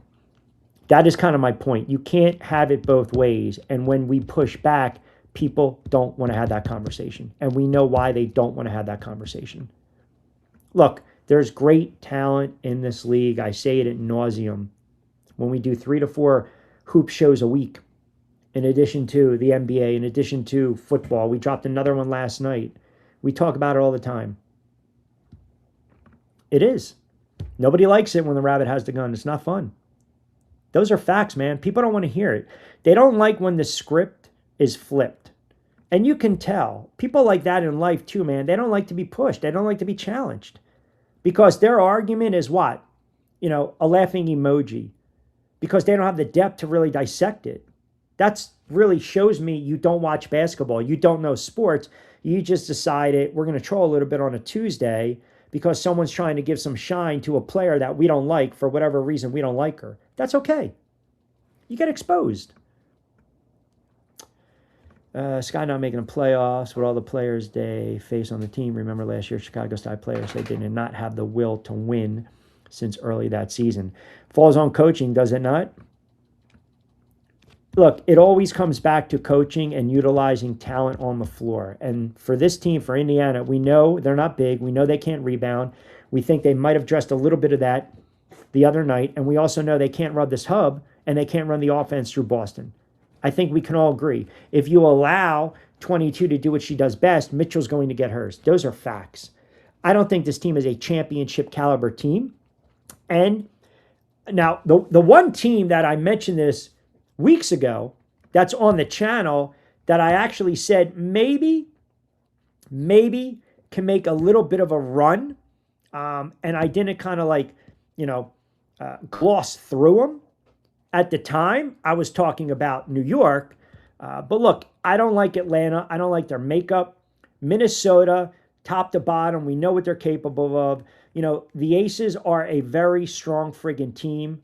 Obviously, you got the MVP, but let's not gloss over. You've got a great player, clutch player in Gray, right? You've got Jackie Young. I know some of you guys don't like, and girls don't like her game. They've got talent on the floor. Minnesota is still Minnesota, and then you got Indiana. And as long as you got that 1-2 punch of Mitchell and Clark, then yeah, you can make a run, but they got to figure out a way to negate the height. And that's going to be an issue, and that's going to be a problem because some of these older teams that we talked about that they played, they were supposed to get up and down the floor and run. Now, they tried to do it, obviously, against New York, and New York shot the friggin' lights out. Again, make or miss league, man. It's a make or miss league. That game the other night, New York was on fire. They shot close to 60% from the floor, 42% from beyond the arc. And oh, by the way, they got to the line 24 of 29 times. Indiana got to the line 22 times. They couldn't knock down their shots from the charity stripe. So you're talking about 9, 10, what was it? 11 missed free throws, 11 and 22, 11 missed free throws. I'll do my liberal arts math. And a 7-point loss. They got to play complete games come the playoffs. That's what it comes down to. Both ends of the floor. And if you don't, you're going to get bounced. No. Absolutely not. No. No, no, no, no. Absolutely not.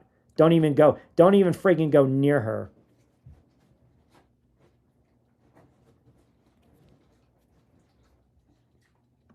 She's had very good games this year. She really has. Don't just box score. It's easy to box score. Body of work. If you've ever played, and I also played the game, but if you've ever played or coached or watched, like really watched a game of basketball, when you command a double or triple team, it opens up spacing on the floor. You can be so much more creative. She can decide then if it's one-on-one ISO, she can go to the basket. She kicks, and then you make that extra pass. That enables others to get open. I understand there's not a stat for that, but that's basketball 101. Like, that's impact on the floor. So maybe I pass it off to Mitchell. Mitchell draws the double. One more pass, and it goes to a driving hole. It goes to Cunningham in the corner. It goes to Boston down on the low block. I've started it. I've initiated it. That's what she does. So you want to take the V in value and MVP and you want to define it, that's value. We love stats. We love to sit there and say you got to go for X, Y, and Z. But that also accounts for points generated. The guard position in basketball, to me, it's one of the most important positions, not only in the sport, but all sports, man. If you don't have a guard, you're in trouble. You're in trouble. If you don't have a true point guard, an orchestrator, a leader, a floor general, you're done. You're done. Every team, you look at all these teams that won. Even if you go back, some of the all-time great teams, okay, like even Jordan, right? If you want to say, again, shooting up, bringing the ball. My point is this. They've always had some semblance of a guard. Even if you look at a guy like B.J. Armstrong. Even when you go to those Detroit teams, that was like a mixed bag, right? When they had Billups and they had Rip and they had, and that wasn't the sexiest team, but they beat the Lakers. You have to have strong guard play in any league, man, to man the backcourt. And you've got two right now in Mitchell and Clark, but you also have one that's the alpha dog that wants to score, and you got the other one that's a little more passive, submissive, that can score, but wants to facilitate.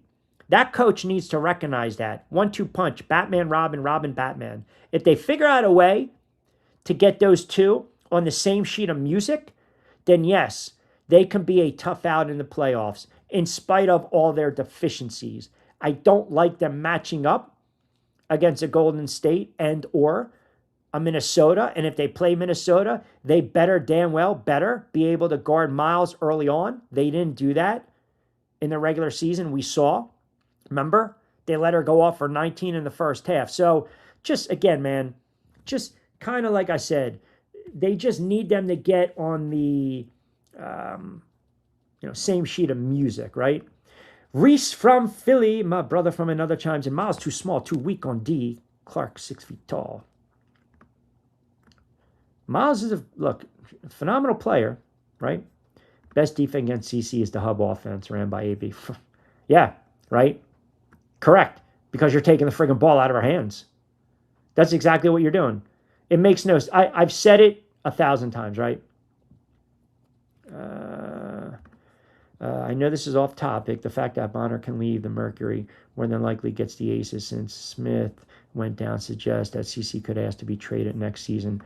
We're going to have that conversation soon, right? I got hammered for saying this. They should have traded her at the trade deadline. I know it caused an uproar on the channel, but that's what I firmly believe, because I don't think things will ever really change with this regime and coaching staff, especially with Mitchell and her on the floor at the same time. Like, there's synergy, but you also need to have that consistency of the synergy. And I think more times than not, and I know you guys laugh every time I say this, Mitchell is such an alpha with the ego that anytime CC goes on a little bit of run, that next offensive possession, Mitchell's got to get hers. Now, do I blame Mitchell? She can be selfish. She's a great scorer. She's blossomed into her own, but she's also been able to benefit from having Clark on the floor. I blame the coach.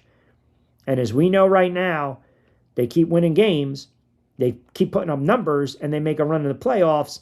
All that does is solidify that coach's standing within the organization, and she's not going anywhere. No accountability in this world anymore. None. Nope. It's too easy. It's an easy out. Always want to look at someone else. We want to blame someone else why we didn't get ours. Always, man. Mike, if you've listened to my show, and I know you have, I've said it 1,000 times.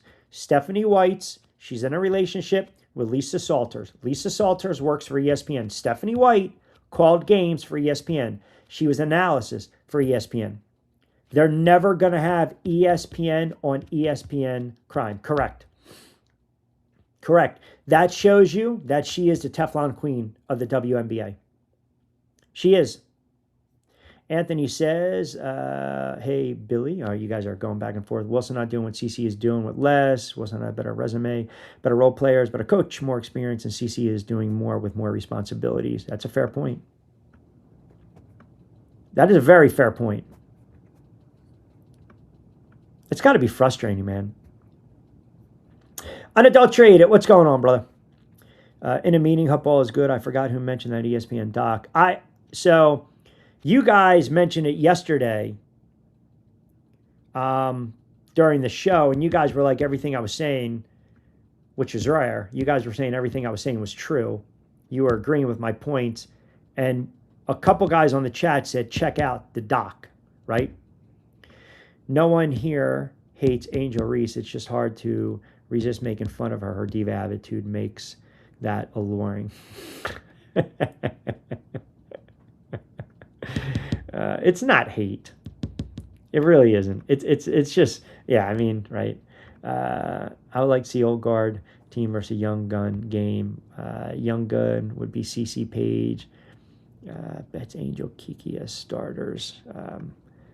Once these old guards leave, that's going to be it. It is. Yeah, I don't believe that. See, the media, you got to remember something. There are talking heads on the television that push, if you want to be part of the sisterhood, if you want to be part of, the velvet rope, the other side of the velvet rope, right? Because we know in the NFL it's a brotherhood. They all look after each other. They all do. You don't have that in this league. The league, I think we pretty much already know, the league wants that certain look. They want a little sauce and a little substance. They want a little sizzle. They don't want bland. They don't want plain. That's not what they're pushing. So when you have someone that is plain, bland, plain Jane, middle America, who can ball, and she's getting all the shine, the older players don't like it. The older players are sitting there saying, well, hey, man, we created the game in the league. Well, you didn't. Sorry, the league's been around for 30 years. You just happened to be there when the wheel went around. And you're not as good as Caitlin Clark. Or maybe you had a couple seasons that were really good, but you're well past your prime. They're hanging on. They know it, we know it, and the league knows it. So what do? They go out of their way to make life miserable for the player that's getting the shine, that is getting the flowers. So they bring on some of these younger players, some of these rookies. You better guard her ass. You better not let her light up. You better not let her go off. And they are the problem. And when you have former players on TV, like Sue Bird sits there, 37-10, and oh, by the way, it reminded me of the scene in Christmas Vacation When he finally got the lights to blink and the father-in-law comes out and says, your little light, the little light isn't twinkling. One friggin' light. It's nitpicking. Clark doesn't do anything to evoke this hate. She wakes up, she puts on her sneakers, she goes to the gym, and she plays basketball. That's what she does. That's all she wants to do. Everything else is smoke and mirrors. She engages the fans. She signs autograph. Hell, she gave a couple grand to the one fan that passed away, the GoFundMe. That, she doesn't want that accolades. It just shows that her name's there so people talk about it. Other players, they want it to be about them. They don't want the spotlight. We have people like that in our circle. We work with people like that. We have family, family like that. It's all about them. They're narcissists. It's all ego-driven. You can't take the shine away from me. You can't do that. So what happens? They want to conjure up something. They want to shit stir. They want to say something. They want to tweet something. I mean, think about everything that's transpired with the protected species and the white privilege. I mean, come on. All that could have been avoided. All that, 823, all that could have been avoided. But you got shit stirs. Because now the camera is on there, right? I need it on me. I got to have it on me. The focus has to be on me. That's what the league has become. It's ego-driven. It's me, me, me. The media has basically turned around and they fed the beast. They have made it toxic. And for the commissioner to come out, or some of these coaches to come out, for some of these broadcasters to come out and say, I wish we could just keep it about the sport of basketball. Are you effing kidding me? You don't allow it to be about the sport of basketball. You will never allow it to be the sport of basketball, because if it was, you would be fair and objective about your assessment of Caitlin Clark. But you will throw 5 other players up there, and then you will throw Plain Jane up there. Does anyone else have a problem with that? That is the reality. But no one gets checked on these networks. No one ever turns around and says, well, wait, why don't you have her in the conversation? You know what you hear during the broadcast? It's my opinion. You don't agree with it. You don't know what you're talking about. It's not up for debate. That's what you hear from some of these older broadcasters who played the game. Come on, man. For Sue Bird to sit up there and, oh, by the way, stop. Stop. They're jealous. They're envious because of shoe deals, NIL, marketing, branding, merchandise sales. That's why they hate her. And she can play basketball. That's why the league will never give her her just due. They will never allow her to fully reach her full potential. They will never give her the accolades, the awards. They won't. God forbid. If they did, then it goes against the grain. It goes against the grain. I'm going to have to check out that doc, by the way, Billy. I'm going to have to I'm going to check out that doc. But, we don't like to, like I said, we don't want to have those conversations. They'll never give it to her. I've been saying it for how long? And I stand by it. She can do whatever she wants. She can have a triple-double. She's not going to get the love. She can average 35 points a year. She can average a triple-double like Westbrook. She can average a triple-double like Oscar Robertson. She can be absolutely dominant in the playoffs. She can win all these weekly awards. She can generate 55% of the offense. She can account for 55 points, and they're only averaging 95 points. It doesn't matter. And again, all those numbers I'm throwing out, they're kind of arbitrary for the sake of argument, but you guys know exactly where I'm going with this. You guys know exactly where I'm going with this. All right, I'm going to scroll through a couple comments, and then we got to start. Barrage of CC haters. Deniers here today. I wish people could be a little more open. They're not. That's the problem. I mean, we know. They came on, they made their comments, and, whack-a-mole. They jumped off. That's okay. Must remember when CC broke the college scoring and assist records. She broke all the time, men's and women's record. That's when the hate started. They plotted to have anyone break her record. Last night she had 18 defensive rebounds. Are you talking about Angel Reese? Listen, 26 rebounds is 26 rebounds, but come on, man. I'm not gonna go crazy about it. Michael, be well, brother. Always appreciate you, man. Always appreciate you.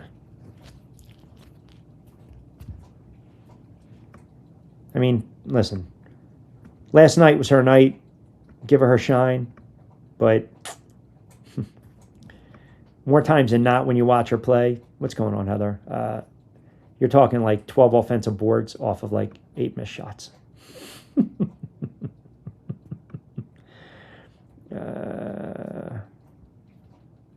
Wilson getting all the calls. Clark is third and getting all the calls. There's no player that's fouled as much as she is. None. SW needs to watch what the Vouts did. And the Lynx do the damn same thing. It's not rocket science. No, it's not. It's not.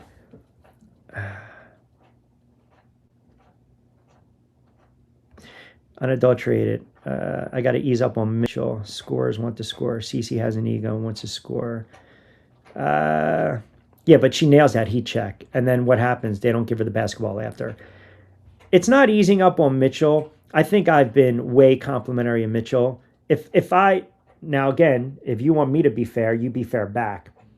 I think I've said this, quote, verbatim about Mitchell. There's no other scorer in the league that can finish like she has. There's no other scorer that draws contact. She doesn't look for the contact. And there's no other scorer that can go on a heater like her. I think, to paraphrase, I've said that. But again, I slow these games down and I watch them multiple times. She will not allow Cece to have a moment.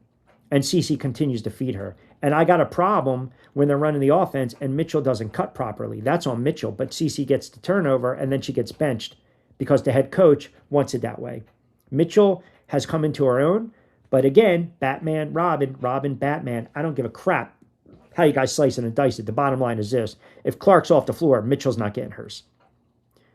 And if Clark's not with the fever or gets traded or walks, whenever that is, Mitchell gets her 27 a game. This team's not winning 10 games. Then have the conversation with me. Mitchell is a great player. She's blossomed. Her numbers have gone up ever since Caitlin Clark has come into the league. Now, how is that so? Because Caitlin Clark decides I'm the true point guard. I'm the facilitator. And I also mentioned this unadulterated the other day. If you allow Caitlin Clark to run this offense properly, Mitchell will get hers. And what happened the other night? Mitchell got hers. It's really about coaching. It is. It is really about coaching and having the right coach in place to understand exactly what's going on. No, she was a losing player. Those are facts. See, again, right, pushing back the goalpost. You're not giving Clark her love because she has 37 against a bad team, but we're not going to criticize Mitchell for being on a losing franchise before Caitlin Clark came, but she still got hers. You understand what I'm saying? We just keep boom, boom, boom, boom, boom. Yeah, Bird, she's a hater. She's a hater. She's got a little hate in her. I think we can all agree. And it'll be interesting to see what Indiana does. I mean, because like I said, you've got a player in Mitchell that's 30, right? And she's having a great year. But how much more you want to milk out of this? Or who do you really want to build the team around? Those are questions in the offseason, that's all. By the way, 30 is not old. I mean, sports-wise, you got, maybe 3 to 5 more years left, right, at a high level, right? Cloud gets in fights with fans every game. I've seen her get before fans kicked out of games. Can't give one player that power. No. And she says BS crap during the press conference, and yet she's never been suspended. By the way, I don't believe that Freedom Cantor is allowed anywhere near a WNBA floor. Really? All right. I'm gonna make an effort, because I might do NFL again tonight with Lloyd Vance from SR 1029 FM. I'm gonna check it out. Does it kind of peek into my conspiracy theories, right? All about agenda and hate. The league has created this. You and I both know. It's unfortunate. Somebody actually, Joey, Q with the red zip-up sweat jacket, blue purple shirt. Indiana fever. Q has caught the fever. No, you know what? Subconsciously, and then you're going to sit there and say because my banner's red. Didn't even think about that. I didn't even think. It was a little chilly. Beach weather. It was a little chilly this morning. So yeah, when we took Kiki out, we decided to throw on the red. Very observant, Joey. I mean, listen, we talk about the nitpicking. I can count on you to be very nitpicky and very observant when it comes to that.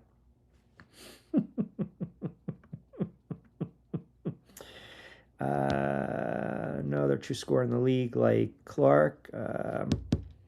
Joe D chimes in. Q, thanks for talking NFL last night. Laugh out loud. Hey, man, we mixed it up last night, right? We definitely mixed it up.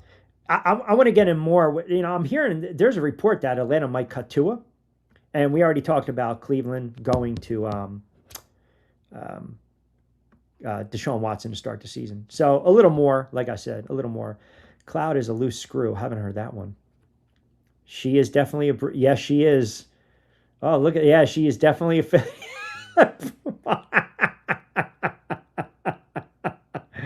Oh, man. You're throwing the broom ball out there. That's funny. That is funny, man. Yeah.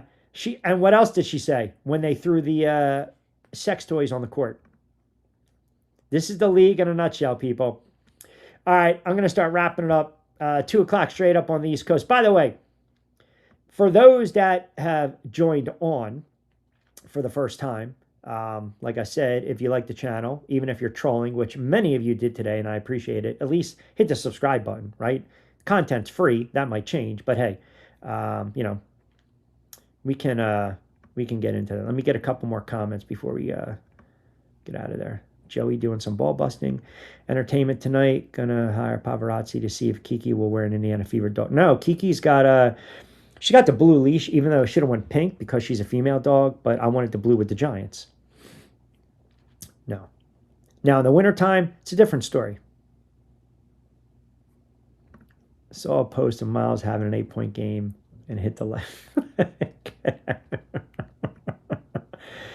Fever not going to risk losing Caitlin Clark for 30-year-old player who was mediocre before Clark showed up.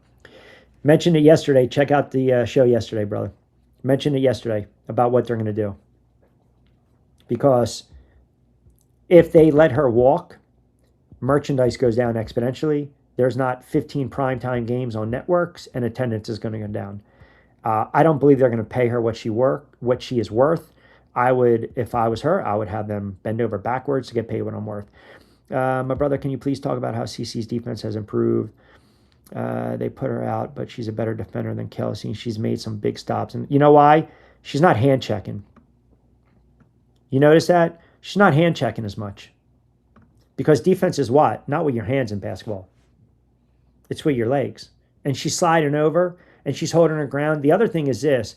There are a couple times where I think she's, Lou, to be honest, on some transitional defensive plays, you'll see her kind of just submit the layup, right? And a couple other times where she's actually gotten the steal, she's actually bringing her hand down, right? And she's being a little more coy with it. So she's not really, from a physical standpoint, when you try to do that, more times than not, when you rake down, you're going to get the call. She's able to kind of just quickly do it as opposed to raising it high, which, again, when you raise it high and they start to come up, all of a sudden what happens? Contact is met and the whistle's going to be there. But I'm seeing her move more with her legs, and defense is all about want, right? So she is sliding over. She's got a little more juice, and maybe it's because maybe her back's feeling better. I also think when she overcompensated with her back, she couldn't get over, and that's where she would kind of grab, pull, jerk. She's not doing that. And I'll tell you another thing too. She's, for a guard, she's an exceptional rebounder. She does box out a little better. And the last point I'll make on the defense is she also understands more times than not, if she holds her ground and just puts her hands up straight, if the defender goes in her, then they're going to challenge it, which Stephanie White does as a rarity. But she's not really getting the call. She's just playing a different type of basketball over the last month. And the turnovers, when you are a high-volume scorer and you are a player that is always looking to facilitate and distribute the basketball, yes, at times your teammates are not looking for some of these passes. I can count on my hand 3 or 4 times a game where these players need to corral the basketball and they don't. There were a couple bad turnovers by her.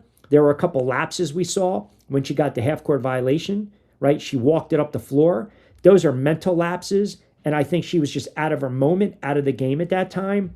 But now she's playing with more confidence. And the other night was huge to not have Boston on the floor. When she presses, she panics. When she panics, she looks over her shoulder. When she's looking over her shoulder, that's when she makes mistakes, and that's when the coach pulls her. I can't do the fly, you can fly. I can't do that. I can't. I just can't. Nick, I got you, brother. Thank you, man. I appreciate it. Because you were coming out, by the way. You talk about toxicity on the chat. I saw the great post that you had regarding the miles. So I said to myself, all right, here's a guy that knows little hoops. So I had to go back and forth, right? Great show is always great interaction. Appreciate that. You got one of the best laughs. I mean, listen, we got to have a little fun, man. Do we not? Grew up in the area. Played in pickup games, St. Joe's, when Joe would bring Kobe to the field house. Wow, that was back when the Sixers practiced Sunny Hill. So my buddy played with Sunny Hill. Wow, that's very interesting. That's actually very interesting. Some really good product. You know, the 9450 league that I call, there's a lot of good players that played in South, North, West Philly. I mean, it's a great spot, man. I used to do. So Jeremy Treatman, who was very close to Kobe Bryant, created these sports camps for broadcasters. So I used to help him out with these young kids. He's a basketball lifer too. And he used to tell me stories at the time, you know, because he was very tight with Kobe Bryant. You know, obviously Lower Merion, we know the rest, right? But that is a feeder system in South Philly, just like in North Jersey, just like in New York, obviously, right, with all the boroughs. I mean, there's some great basketball up and down the East Coast. I can tell you the 9450, a lot of these players, Baltimore, check it out. It's a league that I just called the games for, but there's one player that played for Capital, and he's arguably one of the best one-on-one players in the country. He plays in tournaments, Nasir Kaur. Small guard, explosive guard, can drop 55, but he plays in these money tournaments. Because now they're the big thing. The 3-on-3s, the 5-on-5s, the cash tournaments up and down the East Coast, they're so prevalent and prominent. You get a lot of them in Philly. You get a lot of them in the Jersey Shore. You get a lot of them in D.C., Baltimore, Virginia, all the way down to Florida. A ton of them. But that league has sprouted a ton of overseas players. It's a legit league. I think it's going to rival the G League, which obviously is that feeder system to the NBA. It's something I talk about a lot on the air with my other pod, Overseas Dimes. You know, you look at, say, like the WNBA, and then you look at the talent pool, and some fundamentals are kind of lacking. Then you look at the Upshot League. Then you look at some of these other leagues. There's talent there. Eventually, these young players are going to push out, again, these old guards. They are. But that's a nice little segue from Philly. Thank you. CC has to force the trade. I would. Nick Times in Fever asked before Clark, Lynx are a perennial contender deep, or that deep well before Miles showed up and started taking the credit. They don't have money. Nobody does. What are we? Oh, are you talking about some of these leagues? The lower end leagues, the problem that there's no sustainability is it's watered down with too many teams in too many regions, and then the quality of play suffers. Like there's small leagues, BCBL, FBA, SBL, SBA, ABA, USBL, which came from the TBL. TBL has like 50-something odd teams. The 9450, they started with teams from the USBL that were supposed to jump and stayed with the USBL. The original 8 from the TBL jumped to this league, and they've done a phenomenal job because they have the right markets. Baltimore, D.C., Reading, PA, New York, the Albanys of the world, Jersey Shore, Philly, like I said, Virginia. Those are hotbeds up and down the East Coast for basketball. They really are. I mean, DC is a basketball magnet. Baltimore, the inner, are you kidding me? Ah, phenomenal talent, man. And then Jersey Shore, because you're a stone's throw away from New York. So you're trying to keep some of these homegrown talent. And a lot of these players played at a high level in college, and some of them played in the pros. A lot of them played in the pro, handful. And they played overseas, and then they want to keep their careers going. So now they come into this league, and they get paid. And a lot of them have an opportunity to get it on film and go back overseas. See, that's one of the arguments I made with a player like Caitlin Clark. People don't realize, yeah, she's made millions and millions and millions, right? Millions and millions and millions. But you can also make a decent living playing overseas. You can. Cece wants a championship this year. Can't get the talent. She's gone. Can't complain about Clark's effort. No. She's stepped up the effort because, like I said, she's playing defense with her legs, not her hands. Right? Basically, Caitlin's second year in the W, and if you're being real and not disingenuous, cites she's already the second best player in the league. Her ceiling is the sky. I believe she is a generational talent. I believe she is absolutely on her way to a Hall of Fame career if she decides to stay in the league. And I just don't know if that's going to be the best route or course of action.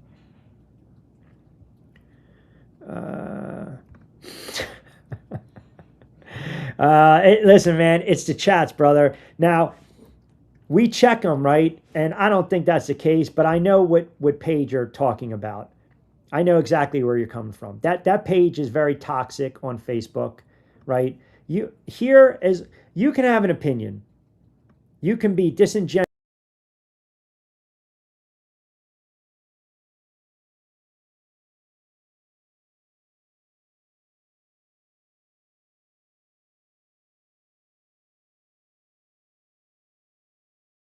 Clark conversation, there's more disingenuous, and we know why that is. Now, we have fun with Angel Reese. I gave her somewhat of her flowers. You know, we just love talking hoops on the channel in addition to the NFL. But that page, that group that you're talking about on Facebook is extremely toxic. It really is. Everything is black or white in that issue, on that group. It's very toxic. It's really not a good group, to be quite honest. And you're not going to get sound basketball talk. You're just not. That's a problem. You're just not. Yep. There you go. You got it. You follow it, brother. Now, he played in the championship game for Capital against Jersey Shore. Jersey Shore won that game. I called that game. That was, they were a 6 seed, and they won 3 games in 4 days. They beat Baltimore. They beat New York, which is also stacked. The Capital's got some good. Capital has very good players. They just actually got a new head coach. But yeah, Nas is a player, man. If you go on IG, you see a lot of the clips and the highlights. He's a hell of a player. Really good player. I think Miles is okay. She has high potential. Let's not sit here and be disingenuous and act like she's anywhere near Caitlin Clark. Isn't the decent player that was handed best rounded team into the WNBA. She was drafted by a stacked team. Miles is going to be Rookie of the Year. Phenomenal player. And again, she's gonna have a run, no doubt. Feed the hamsters. All right. By the way, if you're new to the channel, thank you so much for chiming in. 212. Don't forget, we're powered by Fresh Roasted Coffee. Played Against Sports. You got 2 locations, Mount Laurel and Deffert. Also, 3 Brooks Bourbon. Get ready with tea. We are going to talk a little more NFL later tonight. Lloyd Vance is going to join us. I want to get in this quarterback carousel, the issue in Atlanta, Cleveland Browns. I get a lot of football fans chiming in. College football right around the corner. So again, hit the subscribe button, the like button, 100%. Subscribe to the channel if you guys can. Share, comment. We'll post up some videos. You can follow me on social media at RichQ on TikTok, at RichQ on the mic, IG at RichQ. I post a lot of my basketball content on IG as well. Unadulterated. Appreciate you, brother. Paul chimes in with the thumbs up. He was the silent majority on this day. Paul, always appreciate you, brother. Trev, thank you very much, man. TG, be well, brother. NFL talk later tonight. Myself and Lloyd Vance. You guys have a wonderful Sports Tuesday. Play nice, be safe, be sound. As always, appreciate you tuning in to this edition of On Cue. I'm Rich Quiñones. As always, hasta luego, buen día.